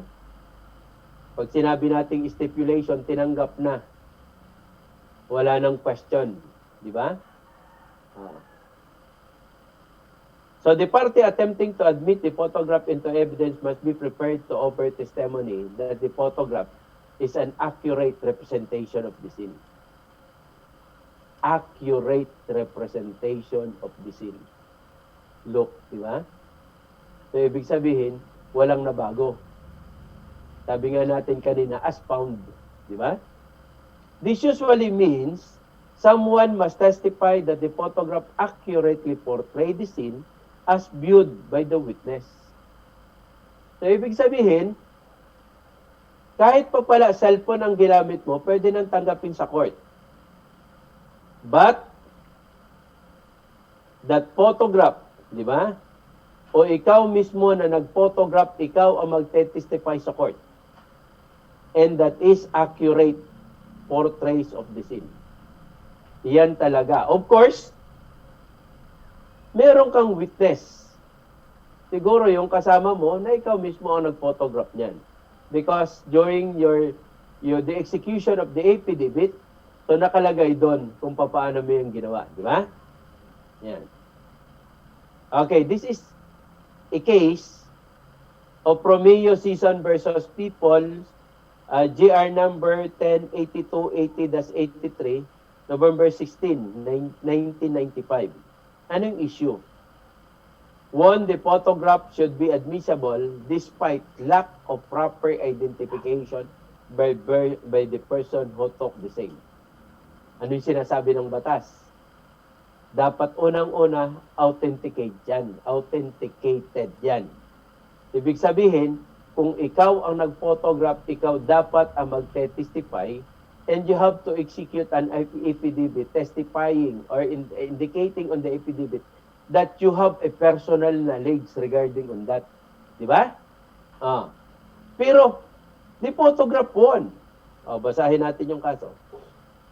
The rule in this jurisdiction is that photograph, when presented in evidence, must be identified by the photographer as to its production and testified as the circumstances under which they were produced. Diba? Paano niya ginawa at kailangan niyang i-identify na yan ang photograph. The value of this kind of evidence lie in its being correct representation or reproduction of the original. Diba? Paano ba natin malalaman na yan talaga ang correct representation and reproduction? And its admissibility is determined by its accuracy in portraying the scene at the time of the crime. Yan ba talaga yung nangyari sa krimen? Okay. The photographer, however, is not the only witness who can identify the picture he has taken. The correctness of the photograph as the faithful representation of the object portrayed can be proved prima facie, either by the testimony of the person who made it or by other competent witness. After which, the court can admit it subject to impeachment as to its accuracy. Photograph, therefore, can be identified by the photographer or by any other competent witness who can testify its exactness and accuracy. Diba? Paano kung nawala, na-reassign, sinag-photograph? Diba? Ano yung isasalang natin? Sino yung kasama mo doon? Diba? During na mag-responde ka. Nakita mo ba? Kaya lang, pipigain ka dito pagdating sa cross-examination to prove the authenticity of that photographic evidence. Pero ang pinakamasaya doon, even though na ganito ang nangyari, it is still admissible as evidence in court. di ba? As to reliability and competency of the witness, of the photographic evidence. So ang kailangan lang, merong witness, di ba? Na nakita niya na siya mismo ang nag-photograph, yan po talaga ang nag-photograph, di ba? That can be a witness or can testify in an open court. Na ipaliwanag niya sa court ng maayos yan, he is being a competent witness, di ba? So, papayagan ng court yan. So, ibig sabihin, ang pagtanggap ng photographic o digital photographic evidence, that is depends on the judge. Lahat naman ng ebidensya na ipipresent mo sa court, tatanggapin yan.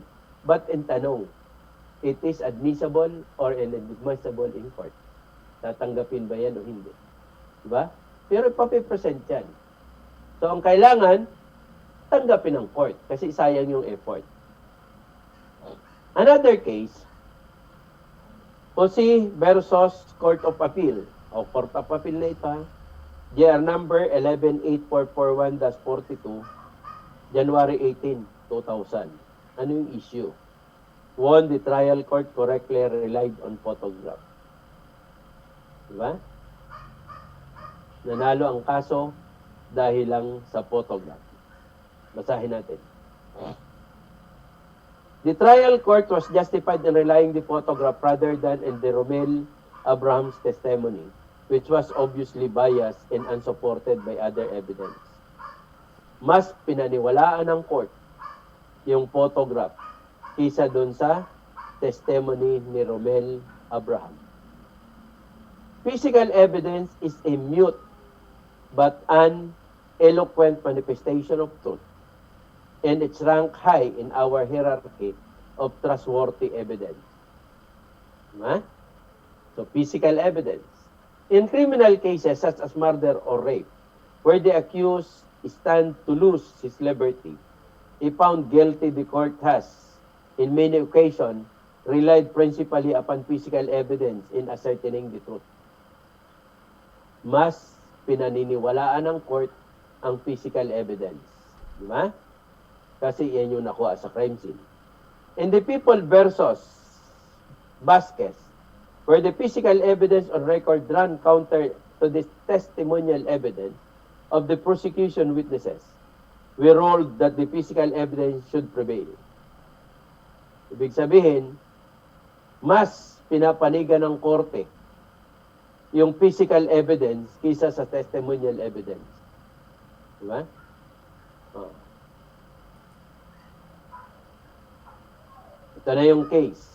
In this case, the position of two vehicles as shown in the photograph exhibit 1 to 3, yung photograph na isinabmi, taken by MCL Line Inspector Jose Jesus Custodio about an hour and 15 minutes after the collision, dispute Abraham's self-serving testimony that the two vehicles collided because of bus 203 invaded the line of the Ford Escort, and clearly shows the case is exactly the opposite of what he claimed happened, contrary to the Abraham testimony.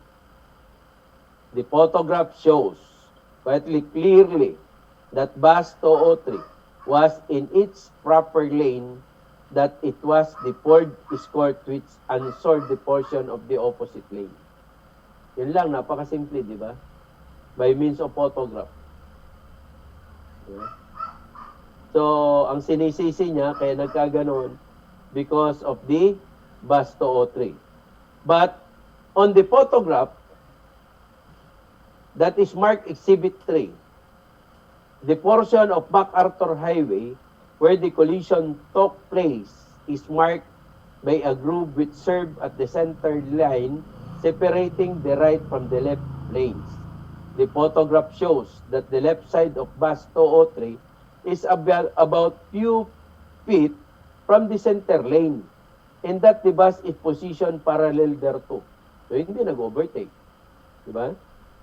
So, that negate the claim of the bus 203 was overtaking another vehicle, and in so doing, encroached in the opposite lane occupied by the Ford Escort. So nag-overtake, kaya yung may-ari ng Ford Escort ay narattle o anong nangyari, kaya na-aksidente. Ang sinisisi niya is yung bus 203 because according to Abraham is nag-overtake yung bus 203. But on the photograph during the trials, it shows that bus 203 is on the proper or position parallel on the center lines, di ba? Na andun siya nakaposisyon. So hindi siya nag-overtake. So yan yung mga simple na nagagawa ng photograph. Sa inyo, paano natin maire-relay? Di ba? Kung saan nagsimula yung sunog, minsan kasi may mga civil suit na nilalabas yung kabilang building, di ba? Kasi nadamay sila. So I do not know kung paano, di ba? Pero it is very clear that the photograph can be a best evidence. Di ba? Pwede niyong gamitin yan as ebidensya na dadalhin sa court. Particularly, yun yang kung saan nag-umpisa yung sunog, di ba? Kung anong kulay ng usok, ano ang kulay ng apoy, particularly you can be concluded kung ano ang kung paano at ano ang mga suspected chemical na ginamit, di ba? Kagaya nung bombing doon sa not actually i-bombing sa Makati yan nangyari eh. Yung pala sa sobrang stock ng mga ano doon sa loob, 'di ba? Uminit yung loob, then nag-explode. Ngayon pinapalabas na pinasabog yung building, may terrorist etc. etc. 'Di ba? So yun yung mga masasakit na pangyayari. 'Di ba? Tapos yung pangyayari doon sa sabi nga natin sa Valenzuela na instead na yung mga tao ay tumakbo pababa, kung may photograph, kung na-determine na ang sunog pala nag-umpisa sa baba kasi doon sa nagwi-welding nag-umpisa, nag-spark. 'Di ba? Kaya yung tao, ang tendency, tumakbo pataas. So, kaya nakulong doon. Ang hindi ko maintindihan ding isang kaso is yung doon sa hotel, di ba? Na kung saan nakulong sa loob ng CR yung mga tao at doon namatay. Di ba? Yan ang mga malalaking challenge sa inyo kung paano. Di ba? Hindi lang naman sa inyo ay to determine if that is an arson. Kalimitan fire incident, di ba? Saan nagsimula ang apoy? Para nang sa ganon, you can recommend it na pag-ingatan, di ba? Pag-ingatan, lalo ngayon magki-Christmas. Andito na naman ang trabaho nyo, di ba? Yung mga Christmas light, di ba? Lalo na yung mga binebenta sa kalye, di ba? Mga pirated na anong tawag yan? Mga parang na ginawa lang ng kung sino-sino na hindi naman license. Then pag nag-init, yan, pinagsisimula ng apoy. So yun yung mga kailangan yung i-determine. Kaya meron kayong investigation. Diba? And of course, the photograph can help a lot in the investigation. So on the summary, from the foregoing discussion of rules, law, and case law, it is deduced that the general standard used to review the admissibility as well as the credibility of the photographic evidence are of the following. Ba? It must be verified and authenticated. Diniscuss na natin kanina yan. It must be material and relevant. Sabi nyo, nagsimula yan sa tinapunan ng gasolina. So dapat during the laboratory examination may ma-determine the presence of a gasoline. Dahil kung wala, medyo tatagilid yung inyong kaso. It must be competent.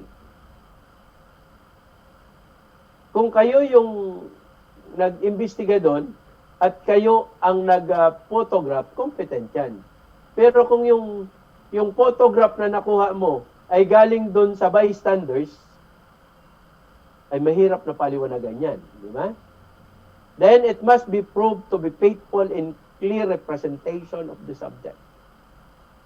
And lastly, accuracy and correctness must be proved. Di ba? Ibig sabihin, walang edit na nangyari. Ba? So, hindi inayos yung photograph. So, anyway, that's all. Thank you. Unless otherwise you have question. If you have question, you can open your audio. Then, I try my best to answer your questions.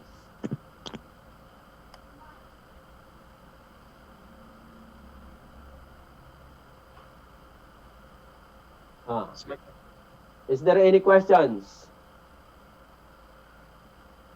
Afternoon po, question po. Good afternoon. Sir, nabanggit po kasi kanina na dapat ang nagkukuha ng mga pictures o photograph ay competent. So, pwede ba kami, sir, na humingi ng certification sa iyo na kami is certified na nag-undergone sa iyo?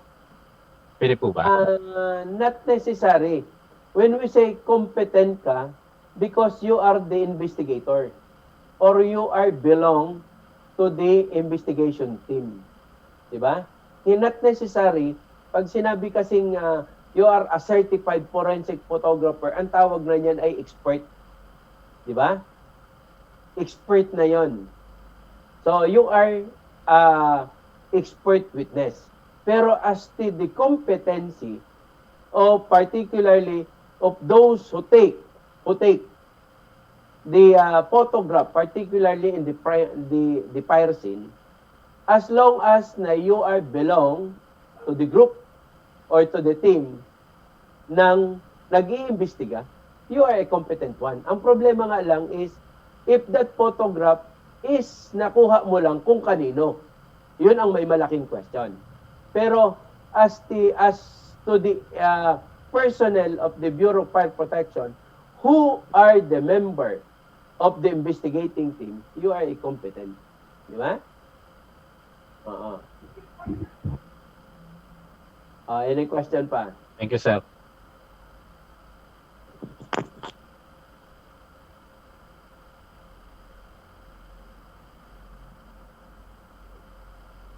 Marcher, ano pa?